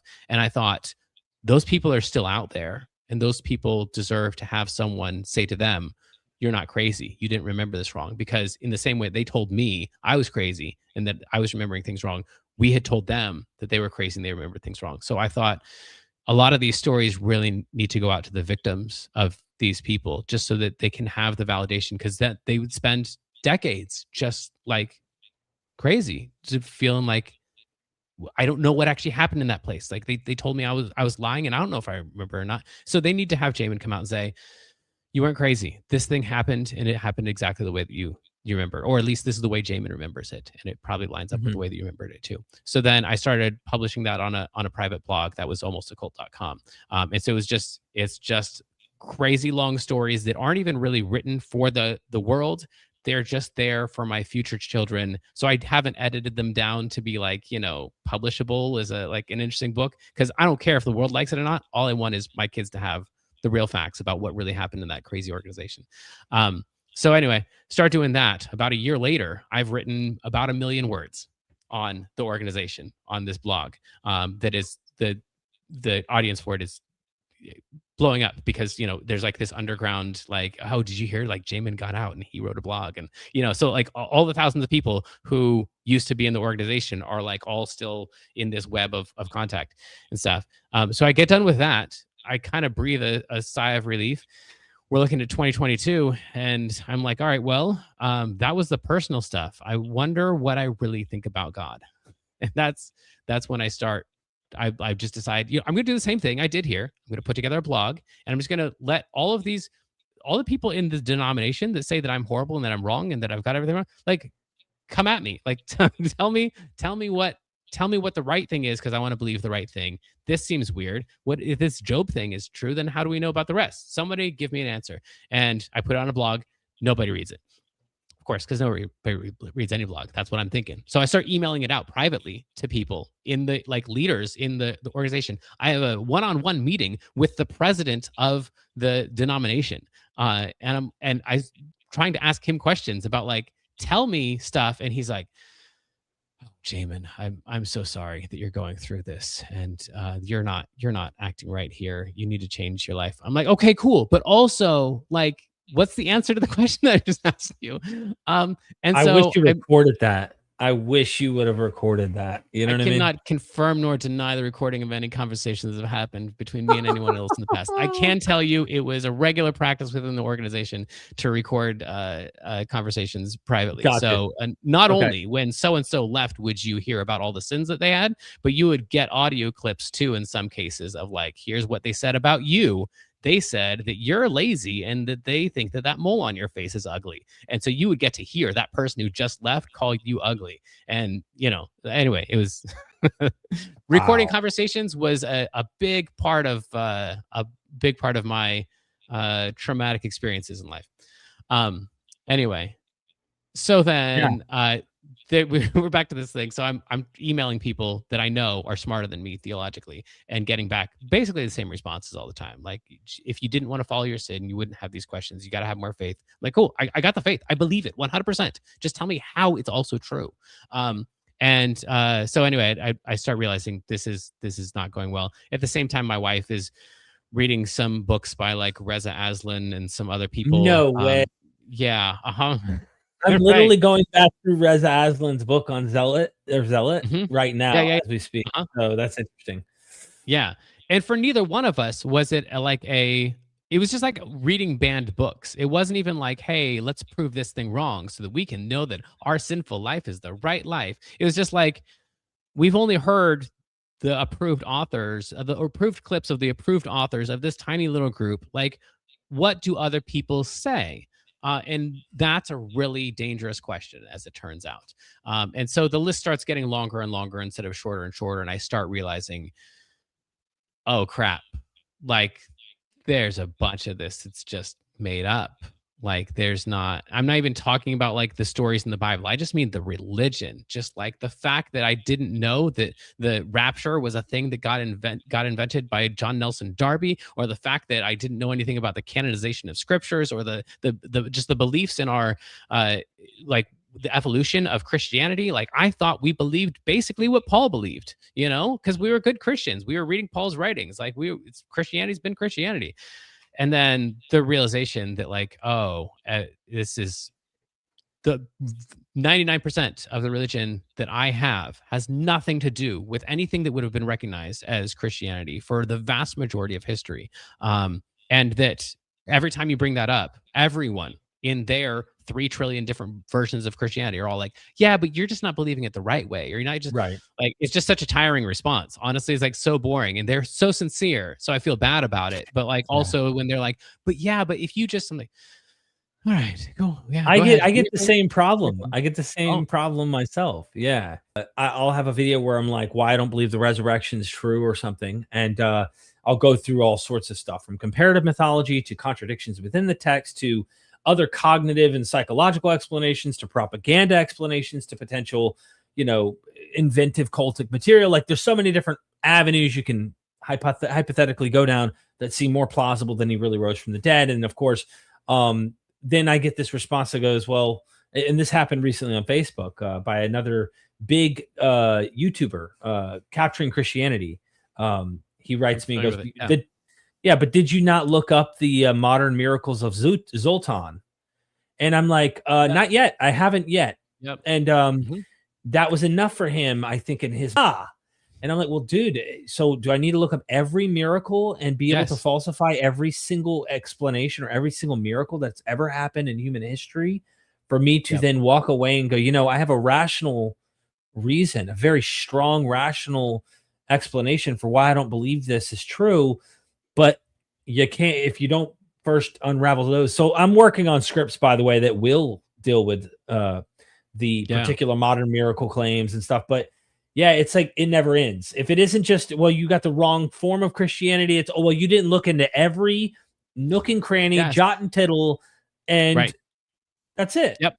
Yeah. Well, and if you get a broad enough audience on this, because one of my first avenues was Reddit. Like, there's lots of people there. Like, I want to go on like True Christianity or something where I know it's real Christians, and I just want to ask them, like, what about the claims of miracles? And then the responses that you get back are like, well, obviously, like the ascension of Mary, there's proof of it here. Haven't you ever looked into this? I'm like, not Catholics. I want real Christians. Like, like, give me like real, because every single religion is saying the exact same thing. And so you ask, like, what's the proof of Christianity? And then you get back, the Mormons with their stuff of like, but look at this proof over here. This proves that Christianity is true. I'm like, not you. I'm not talking to the Mormons.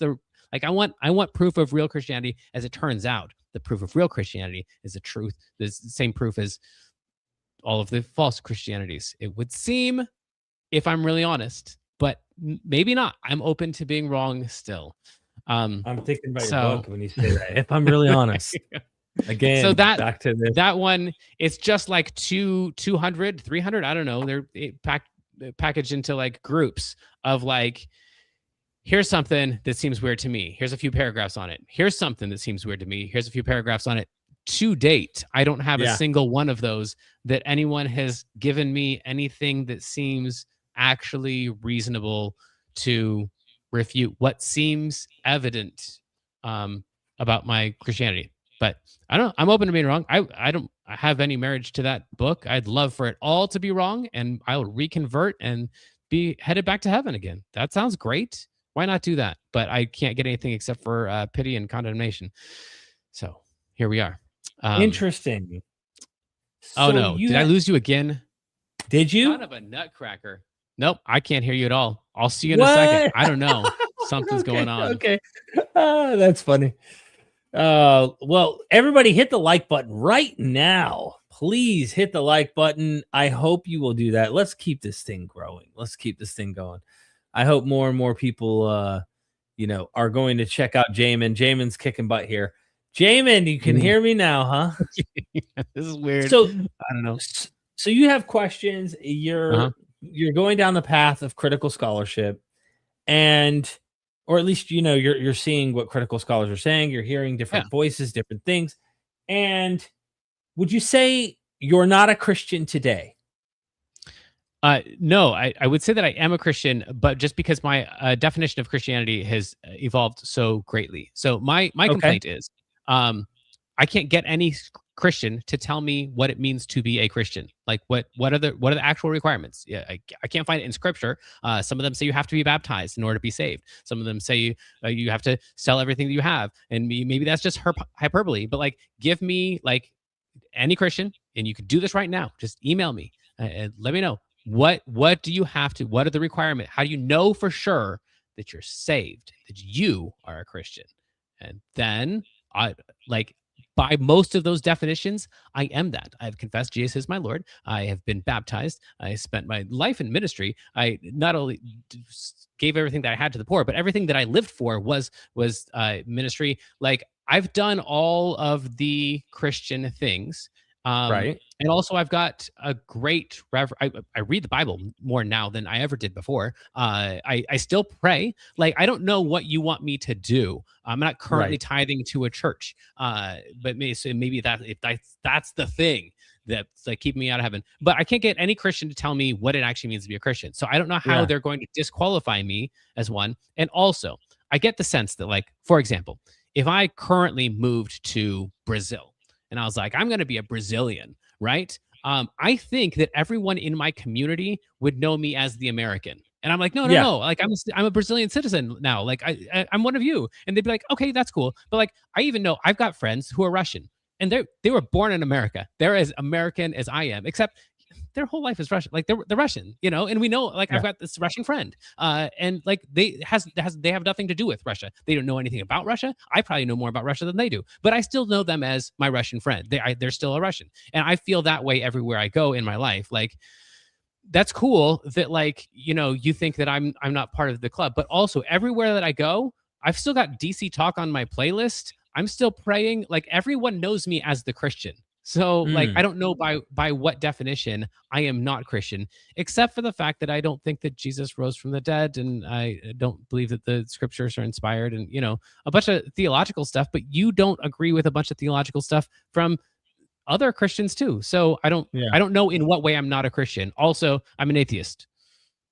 Yeah. So you're like a cultural or well, you said you pray though. So that's a unique aspect of a ritual that you practice, which to me, it's kind of interesting. We've been talking about this in the past few deconversion stories. I had Britt Hartley, and then yesterday, HD Roberts. Yeah. And Britt talks about rituals and this and that. And it's like, when I think back about the times I prayed, first of all, I feel like the prayer was more about connecting with the people at the table that I was actually praying over the meal with, and just being kind of thankful in general.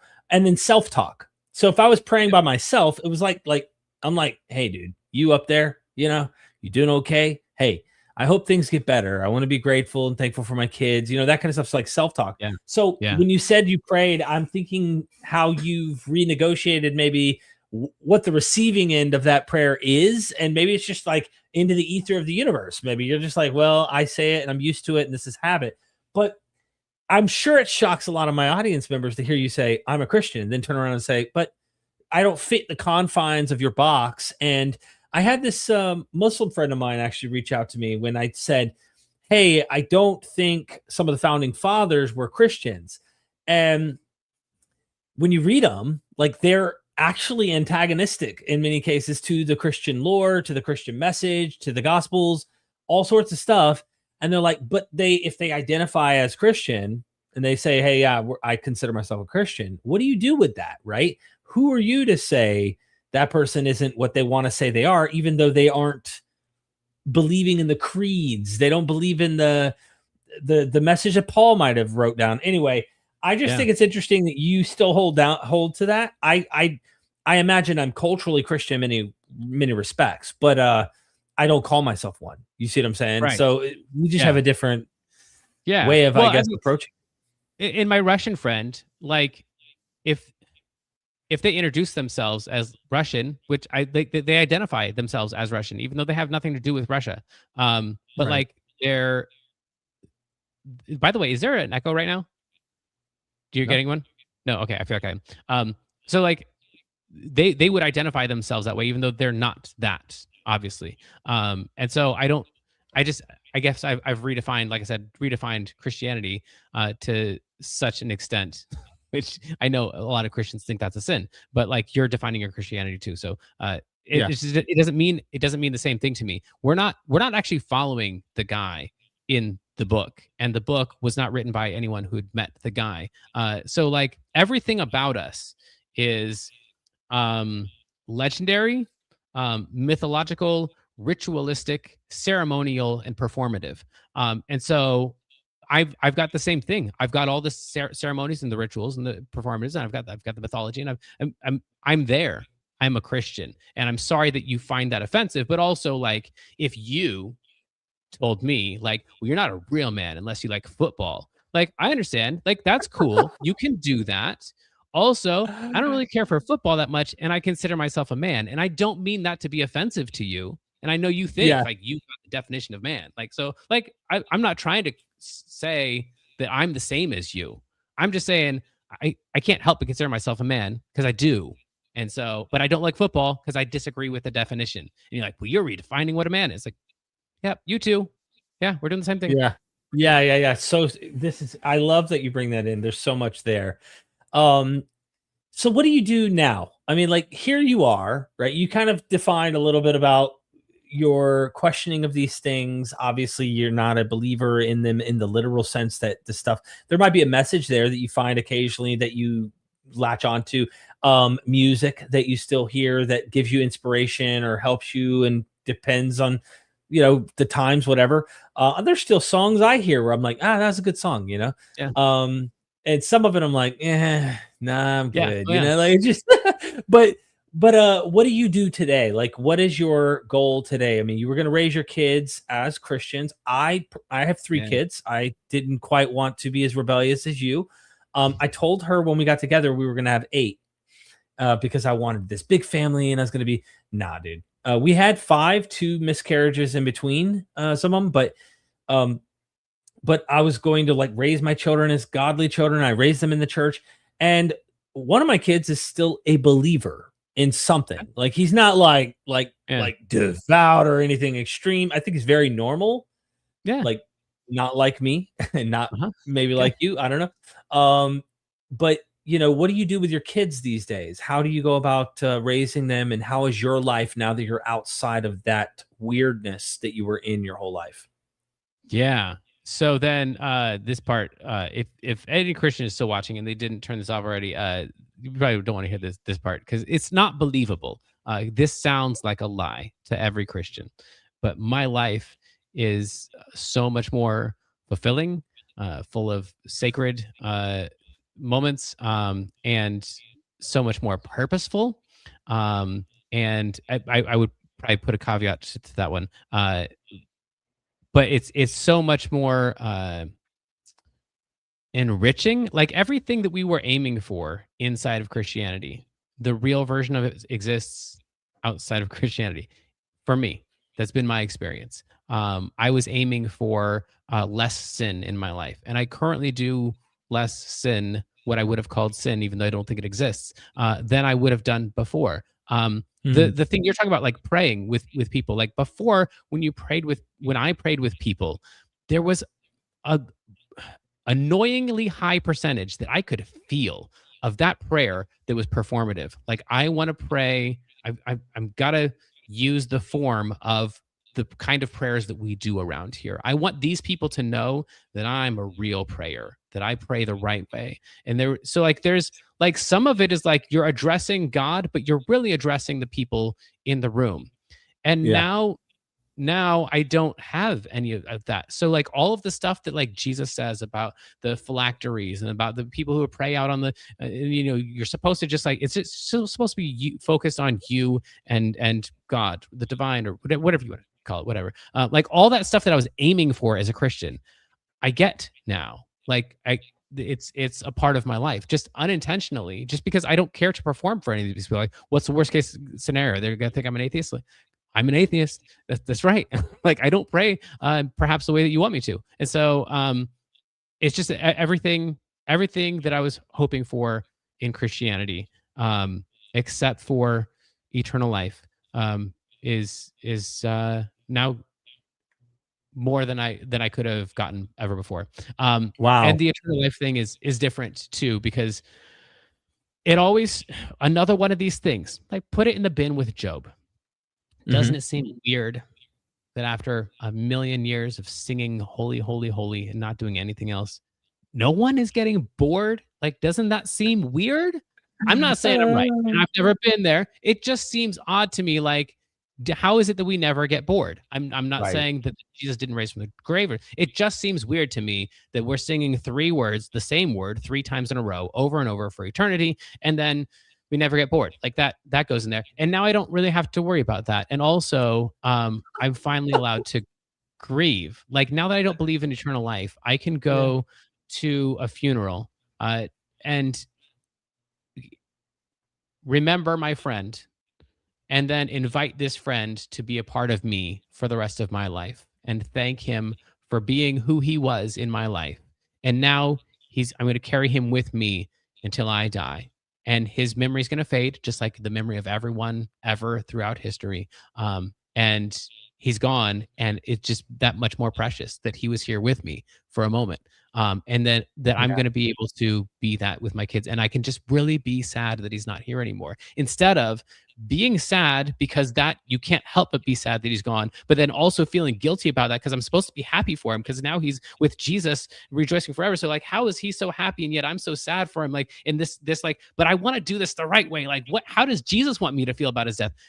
Who cares what Jesus wants me to think about his death? Like I could be sad and be grateful, and like a funeral can be everything that a funeral was supposed to be. And the list goes on and on and on and Yeah. on. Like everything that you were hoping for is like you could just live as a person and you can get those things. But as Mm. long as you don't try to impose Christianity on top of it.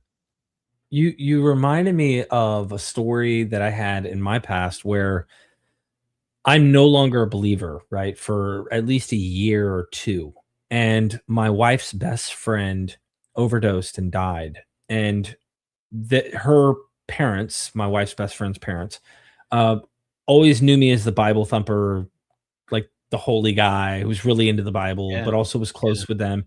So they wanted me to do the eulogy, right? And I'm at work doing construction. I'm listening to podcasts all day, every day, learning about the critical stuff and why I don't believe this book is true. Why I don't think the things in it happened. All this like all of this stuff. Jesus may not even have existed. Like all that stuff is going through my ears with podcasts and all that. Um, and this before Myth Vision became anything. I think I might have done a few episodes. I may have just started Myth Vision, but it was like not even a thing. It was just I had a few guys I wanted to talk to that I had listened to their books or heard on a podcast, and I did an interview in a hotel room with the crappiest internet on the planet. And I remember having to go to the funeral, and I thought I was just going to give this like one little speech as part of the funeral. I Yeah. walk in the funeral and like, hey, Pastor Lambert, welcome. Dude, Oh, listen, this is a no. whole story, bro. Like I Oh. I had to be Pastor Lambert of an entire funeral service as an atheist. No. Okay. Yeah. So Now, then, mind you, I didn't have like the way you're negotiating with this in your mind. I didn't have this. It was like, yeah. I do not Uh-huh. believe this stuff, right? I'm not Uh-huh. praying. I'm having conversations in my head, but it's no longer called prayer for me, right? It's Yeah, like, sure. and now I'm having to like, I go in there. They have the pastor go to the back. The inner families there waiting. There's like 100 people, bro. And so I Yeah. could talk, and there might be thousands of people. There's been times where I've had like 1,700 people watching live. Just few really radical moments in history on this channel where we had a lot of people watching. I don't bat an eye. I'm not nervous. Nothing. You put me in front of 100 people where all eyes are on me. There's something that changes. Okay, for me. Yeah. And then add to that we're dealing with like this close family friend died. The mom is drunk, intoxicated, crying, begging for God to bring her back to life in the front row. And the dad is there. There's like people I know from the past, people I don't know. I'm there walking into the back, and I'm having to put on a performative prayer and try to remember how to do Yes. that performance. Uh-huh. And I'm holding their hands, and I'm like, and they're like, go ahead, Pastor Lambert, lead us in prayer. Bro, I cannot even tell you. Like, I cannot even tell you. I'm sitting there going, what did I walk into? Y'all did not tell me any of this. You did not tell me what I'm about to have to do. And so Uh-huh. I'm like, Father God, we know she's no longer suffering. Like I really then was authentic while I'm putting on a performance to Yeah. try and like do this conversation for them. I Yeah. also was like saying what I really believed, and that was Yeah. she's not suffering Right. anymore. Yep. Like, and I there's no hell. That wasn't even in Mhm. the mind. And then I'm standing up there preaching because my Mhm. wife put all the notes together for me because I'm working construction. And the mom's looking at me like, bring her back to life, which made me feel so bad. But bro, I do not wish that performative on anyone, especially an outsider who no longer Yeah. believes it, that Uh-huh. has to do that. It was just uncomfortable, man. I'll tell you, it was Yeah. uncomfortable for me. You know what I mean? Right. Well, I don't even think that's far off from the experience of a believer who is doing it, except for the internal dissonance. Like having Yeah. been to a lot of funerals as a pastor's kid, like there's a show there, you know what's gonna happen, and like you got your things, and we're gonna do that part, and then we're gonna do that part, and we're gonna do that part, then it's all over, and then we gotta bring in the janitor and clean it up. Like, yeah. So then except for the part that you actually believe most of the stuff that you're saying, but also maybe exaggerate a little bit. Like if you feel like you've got one on the line or something that might convert at the end, you might throw in some stuff about hell there. But saying it's weird to do it performatively, like most of them are done at least a little performatively. It from my perspective, but that might be Mhm. yeah. So then, Yeah. did at the end of the prayer, did you feel like I still got it? Well, I mean, I looked to see how it was received. You know what I'm saying? And I guess it was well received. You know what I mean? But I'm like, dude, I hadn't prayed in 2 years, so it was kind of like riding a Yeah. bicycle in a sense. Yeah. But I did it for them, and Huh. I knew it came natural. It came natural to like tap into the obvious that someone I actually care for and that I really, really Mhm. respected, and we did have a friendship with, and was my wife's best friend. That those parts are what helped me wing it, I think. But then Yeah. when my wife gave me notes about Bible, and I'm like trying to read it in a way that wasn't like, all right, we're about to dissect this shit, Right. to like I'm actually giving you words that are supposed to give you like the truth and like help you be comforted in this. I finally Yeah. kind of stopped with the notes and was like, Mhm. listen, and I speak it from the heart, like life's hard. And that's when the good stuff happened, and my nervousness Yeah. had gone away by then. When I stopped trying to pretend like I'm reading something and I just was speaking from the heart, I think that's when things got real and got much more comfortable. And they all liked that. You could tell better Okay. because I'm like, Yeah. she's not suffering. They needed Yeah. someone with confidence, a pastor, to Yeah. stand behind a pulpit and give with confidence she's not suffering. Now, anyone with a theological fundamentalist background would go, well, she was active in sin. She was overdosed on drugs. She was living a life of sin and evil. Mhm. Therefore, she's probably being punished right now. And they're imagining Yeah. that in their head. No, hell no. I just went, she is not suffering anymore. Mhm. She is at peace. She is resting now. Yeah. And we want to remember her, the great things about her. And that's what we're going to talk about today. And just, I remember how feisty she could be. And I remember, and that's where like I totally dropped the shtick and became Joel Osteen for a moment and was like, positive and like, you know what I'm saying? Yeah. Anyway, that's interesting. Yeah. Yeah. That's so I've got situations, obviously not I'm not called Pastor Jamin anymore, but yeah, situations where like I'll be with my Christian friends and they'll ask me like pray for the meal or whatever, and yeah, I don't know if they regret it because I don't pray like I used to, but I'll still address God. I have a hard time like, so a big part of my recovery was gratitude practices and just thinking about the things that could be different. In fact, I still wake up every morning and try to do the whole stoic practice of like imagining the worst case scenario. Like I'm not in bed. I'm actually, wake up on the street and I've lost my wife and my kids and, and then try to get all of those, reimagine getting all those things back. So this gratitude practice of like, what right now, if it went wrong, would make everything else not matter at all. When my kids goes in the hospital right now, like nothing else matters. So whatever's going on right now, like I've got to be grateful for that. But then I have, and it might just be because of my religious past, but it feels human to like grateful to who, like grateful to what, like, and there are some atheists that are like, no, grateful. Like, what do you mean? This is all chance. Just there's no gratitude. But I can't. I don't feel like I can currently live without gratitude, and I don't know who I'm aiming that at. So like, I'm cool with just like the mystery. Sure. Why not the mystery of just experience and the unknown about what we don't know, and just imagine? Because I get what you're saying. Like, if we overthink it, what is there to be thankful to? And I think they're right in some way of just saying, just be thankful that that's not you. You could tell yourself that narrative. You've probably, like me, have had God in your brain so long, or it needs to be to something. And sometimes I might just think this experience, this life, this universe, whatever this is, I'm just thankful that that's not where I ended up, or that's not what happened to me, or whatever, you know what I mean? But I think you need to have a practice of gratitude if you're going to really prevent yourself from those like situations when they do get bad.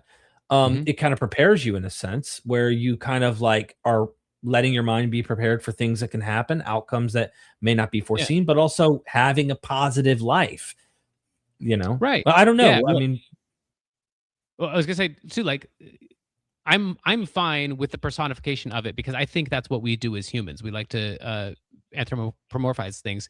And so like when I look out at nature, like I think that's beautiful. And I don't believe in a mother nature. But if I was with a group of people who are like, no, but mother nature, she's real. Like she's real enough for me to go along. Like I don't need to ruin Santa for you. Like, okay, cool. Like mother nature, you and I are both in reference towards the same thing here. We're both experiencing the same beauty here. And you want to put a person on it, and I'm cool with that. Mother nature, sure, that why not? But I would rather have the moment here with you, enjoying nature or mother nature or whatever label you want to put on it, than stand up for my, but no, there is no mother here. Like, why not connect with the person instead? So that's kind of how I feel like when I'm praying. I'm truly grateful for this food. Like I could be somewhere else and not sitting in front of my friend. And I'm really grateful to be here in this moment. I'm going to take a moment to appreciate that. And you want to put the label God on it. Why not? Thank you, God, for this food. I don't feel less atheist when saying thank you, God. No, for this food. I get it. I don't know. There are people who do that. Like, I totally understand what you're saying. I think it's unfortunate. I had a situation with my family, and since I deconverted, I had a moment where a group text was sent with like 8 or 9 family members, and it was like on a Sunday morning, a text was sent out, something like, "Thank you. If it weren't for Jesus, Yeah. and it was something like really religiously motivated and stuff. And they were coming from a place 10 years ago, 12 years ago. I would have been like, yeah, you're right. If it weren't for Yeah. Jesus, blah, blah, blah. And I wanted to vote voice for some reason that morning. I wanted to say, well, some of us don't think Jesus is as good as you guys think he is. Some of us don't Yeah. think he is that. And I kind of like rebelled in a sense, but pointed out like, hey, I don't agree on this. Yeah. And then it became kind of a family talk, right? Where I'm now the black sheep. I'm kind of here's the Derek having to, do his non-Christian thing again. And when we sat down and talked, we got to speak about these things a little in dialogue. My sisters and my mom, I think, all got together and were like, they all looked at me, and it even like added more layers to already an issue where I'm like, okay. And they're all like, dude, you're just going through a phase, is pretty much what they said. And you're going to come back. You're going to come back Yeah. to the truth. Like, Sure. you don't know you're wrong. And I thought, in my mind, I felt disrespected because I'm like, Yeah.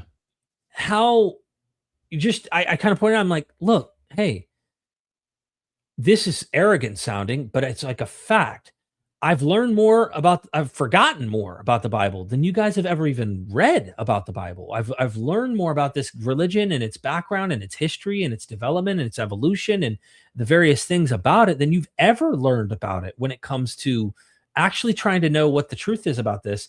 And you're telling me, that it's just a phase. You're going to come back to what we know is true. And it's like, again, it's like, sure, I can play the game. I can go to Thanksgivings. We can have the prayer. My mom jokingly, when we went to one of the Thanksgivings, goes, all right, lead us off in the prayer, Derek. And she knew I wasn't praying anymore and Right. stuff. And I looked at her and I was embarrassed because I was taking it a bit, serious. And I also didn't want to disrespect some of the family Sure. members that are kind of not Yep. super close, but they really believe. And they would have been disrespected had I led the prayer because they knew I'm not a Christian, right? Based on Right. what you would call Christianity or what they would call Christianity and what, Right. how we've had that discussion. So I got to a place where it's like, okay, I get what you're saying. It's unfortunate that there's not enough room for all members to have their voices expressed. It's, oh, we believe in Jesus, and that needs to be the frame of the discussion. And you need to ride along with us and be okay with it, using our language, using our forms, instead of like finding some neutral ground or common ground in that respect. And it's the way the cookie crumbles. Because in my mind, it's like there's no respect toward my lack of beliefs, my not finding Jesus to be as good as they think he is in many regards. Right. Not saying he didn't have some good things that were taught, but like there's some culty shit there, dude. I mean, if we read the text, you can find some horrific ideas that come from it that have caused a lot of trauma. And I want to point out the good, but I also think it's important that people know about the bad and how these bad ideas also cause trauma and different issues. So I just went off a rabbit trail here to point out, like, sure, I can go to the Mother Nature group and say Mother Nature and know what they mean. And in my mind, maybe rationalize in a scientific sense or psychological sense to understand what they're actually doing, why they're doing it, and be the bigger man and not try to disrupt. Mother Nature probably doesn't actually have a conscience, okay, or whatever. Like I don't have to pop the bubble, but I don't think they ever, and these worldviews, because they're so exclusive, ever find room to allow the diversity of other people with other views in. And that's the bubble I want to pop, which Yeah. makes me a black sheep, which makes me push against the thing. But sometimes I don't want to deal with it. So I just go with the flow. And it's like, damn, that's what sucks. That's what I don't like about dogma. That's what I don't like about these Yeah. religions in many respects, is that they don't give a shit about anyone else's views or anyone else's positions. You need to speak in the name of Jesus. You need to understand ours is true, and you're going to come back to it.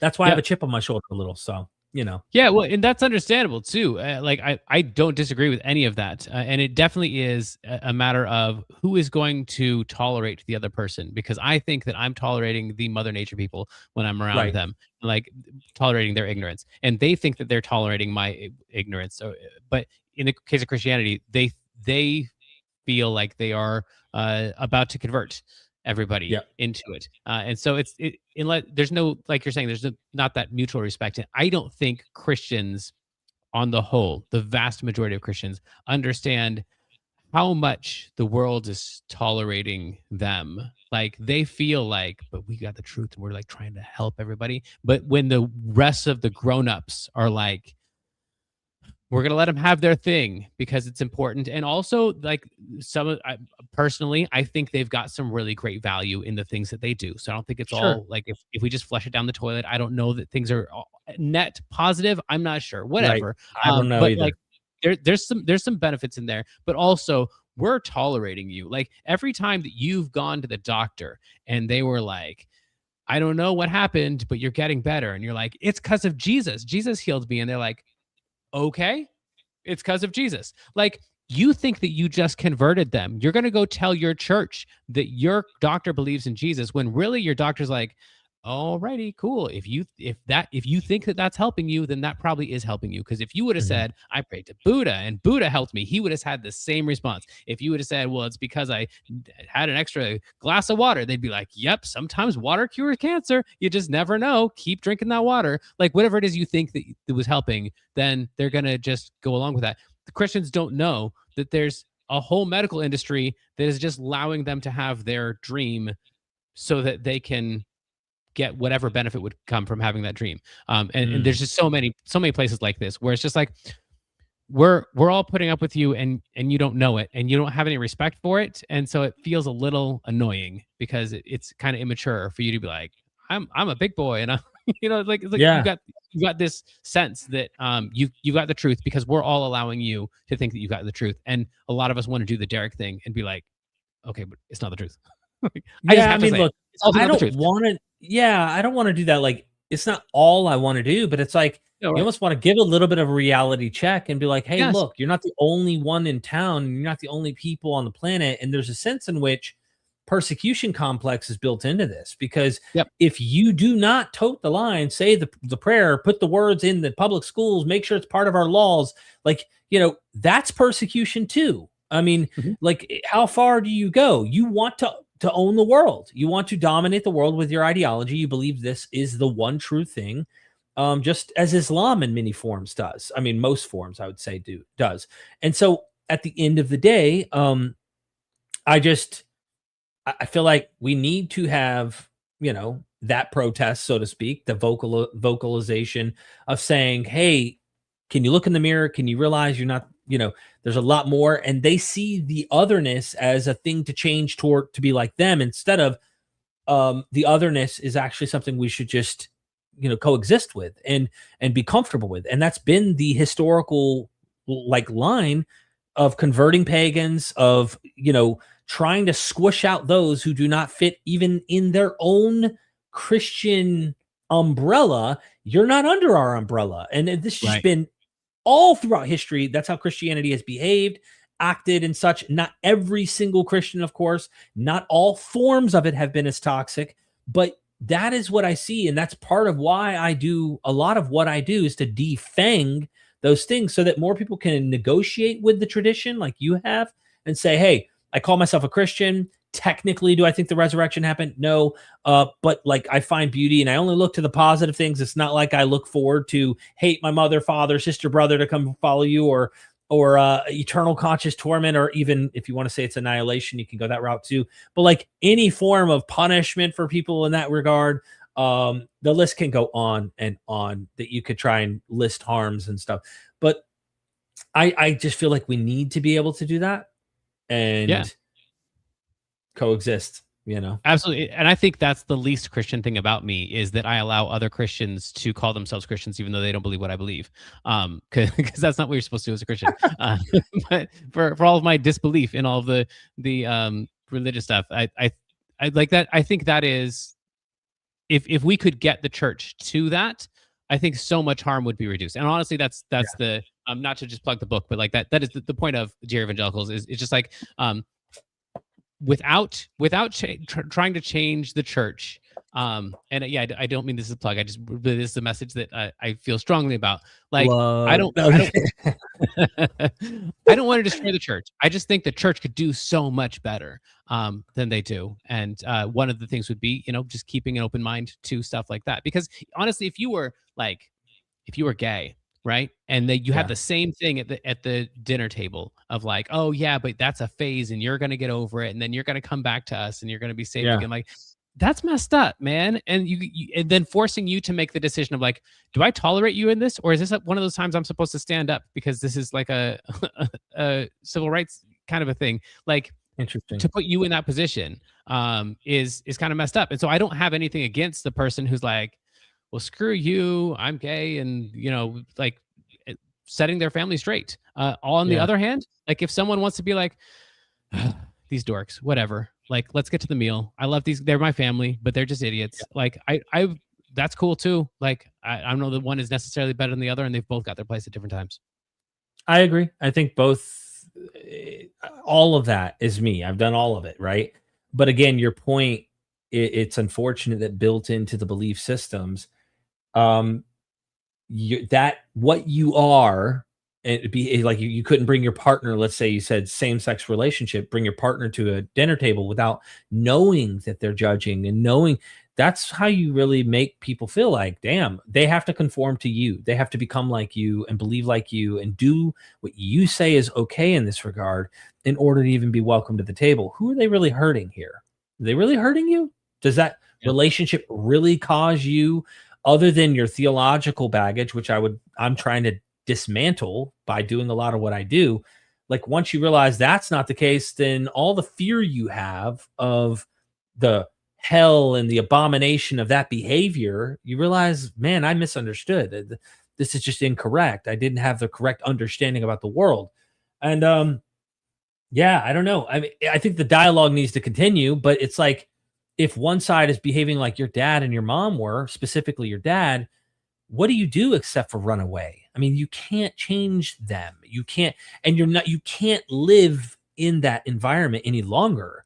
You need sanity yourself. And you, in your case, it was an extreme one where you found it. You had to leave though, and you went through a really hard, rough road getting out on the other side. Some of us have different kinds of parents that believe it, bump heads, but love us more than they care about arguing about prayer or Jesus Yeah. or religion. And I appreciate that. You know what I mean? I'm thankful for that. I'm thankful after hearing your story. That's going to be one of my things to be grateful for, is that I didn't have that situation that you had, and I still have that relationship with my parents, you know? Yeah. Yeah, that's cool. Yeah, and I think we can all be that to each other. Because I've got several people on my list too that like I I didn't spin the wheel and wake up as them today. And while they don't see their situation necessarily as like the worst situation in the world, like I'm glad that I get to be me. And frankly, I'm glad that we all have our diverse experiences so we can learn and grow from each other. Because if there is a point, I think that has a lot to do with what we're doing here. Absolutely. Ladies and gentlemen, I can feel it in my spirit, if you will. Go to ifimreallyhonest.com. You can check him out and his contact section. Join, email address, whatnot. Join the team, possible, whatever you got going on there, Jamin. And you have the book, If I'm Really Honest, The Transparent Thought Life of a Reluctant Deconstructionist. Love the cover. Looks beautiful. And that's on Amazon, as well as your other book. And I don't see that here, but I do see it here. If it'll load. There it is. Dear Evangelicals, make sure you go get a copy of his books. Also, subscribe to his YouTube channel. He's got 639 or 36 subscribers. And I'm going to put that in the chat right now. I have it in the description if you're watching this later. I hope that everybody who's watching takes the time to go subscribe and I'll point out mention. too, real quick, while you're Yeah, on that too. sure. That is largely non-religious. Like if you scroll through the guest list, you'll notice there's like a lot of cult stuff in there, but there's also a lot of like neurology and memory and a lot of different topics. The goal of it is trying to keep religion out of it as much as possible. What are other people in other fields who have felt like this doesn't seem right and stood up for something that they knew they would be ridiculed for? And so it's just all kinds of people that are transformative in their fields, regardless of whether I agree with their conclusions or not, just because Right. this is not just a religious thing. Like there's communities like this. Every community can become like that, where you're not allowed to say the thing that seems obvious. And so it's all about saying the obvious thing and not necessarily about deconstructing Christianity or anything like that. I see here Tim Mills, you got, Yeah. Chris over here. You got all sorts Yeah. of good stuff. Oh, did you interview her? Oh, you did interview Tovia. Holy Yeah. smokes. He's great. Okay. Yeah. He likes to pick that New Testament apart, doesn't he? Yes. He loved that part of my book. Oh, I bet. I bet. Thank you for your time. Thank you. Thank you for your story and the courage to come forward. Is there anything you'd like to say to anyone out there who might be going through something that you went through, that dark night like you went through, maybe I don't know, from the heart, something? Yeah. Well, I mean, having been there, I don't know that I would have known what would have worked for me. I know that that thing of maybe tomorrow, and also that the world is a lot bigger than it felt at the moment, because it felt like everybody in the world agrees like Jamin shouldn't be here. But that was maximum several thousand people. And there's a lot more people in the world, and there's a lot more perspectives in the world, and all those people were from the same perspective. So the world's really big. There's a lot of love out there. And there's a lot of people who are willing to love even despicable people like me. And so even if you find yourself to be a despicable person, probably there are a lot of it you don't need to feel a bit despicable about. And also there's still people who love despicable people, and you've still got something to add to our story and to our culture, even if you're just a Jamin who is on the gratitude list of a Derek. Derek's grateful that he didn't wake up as Jamin. Like, you can be that for somebody. So I mean, I say that kind of jokingly, but we all have stuff to share with each other, and there's beauty to be found. And sometimes at the moment it's not visible, but that has more to do with, I think, the way that we're looking than the reality of the situation, because sometimes it's just right in front of us and we can't experience it. Absolutely, ladies and gentlemen. Show Jamin some love. Subscribe, get his books, let him know you came over from Myth Vision. And until next time, never forget, we are Myth Vision. Peace. Son, do you want to know what the truth is? After this, there's no turning back. You take the blue pill and you wake up in your bed and believe whatever you want to. You take the red pill and you stay in Wonderland, and I show you just how deep the rabbit hole goes. Remember, all I'm offering is the truth, nothing more.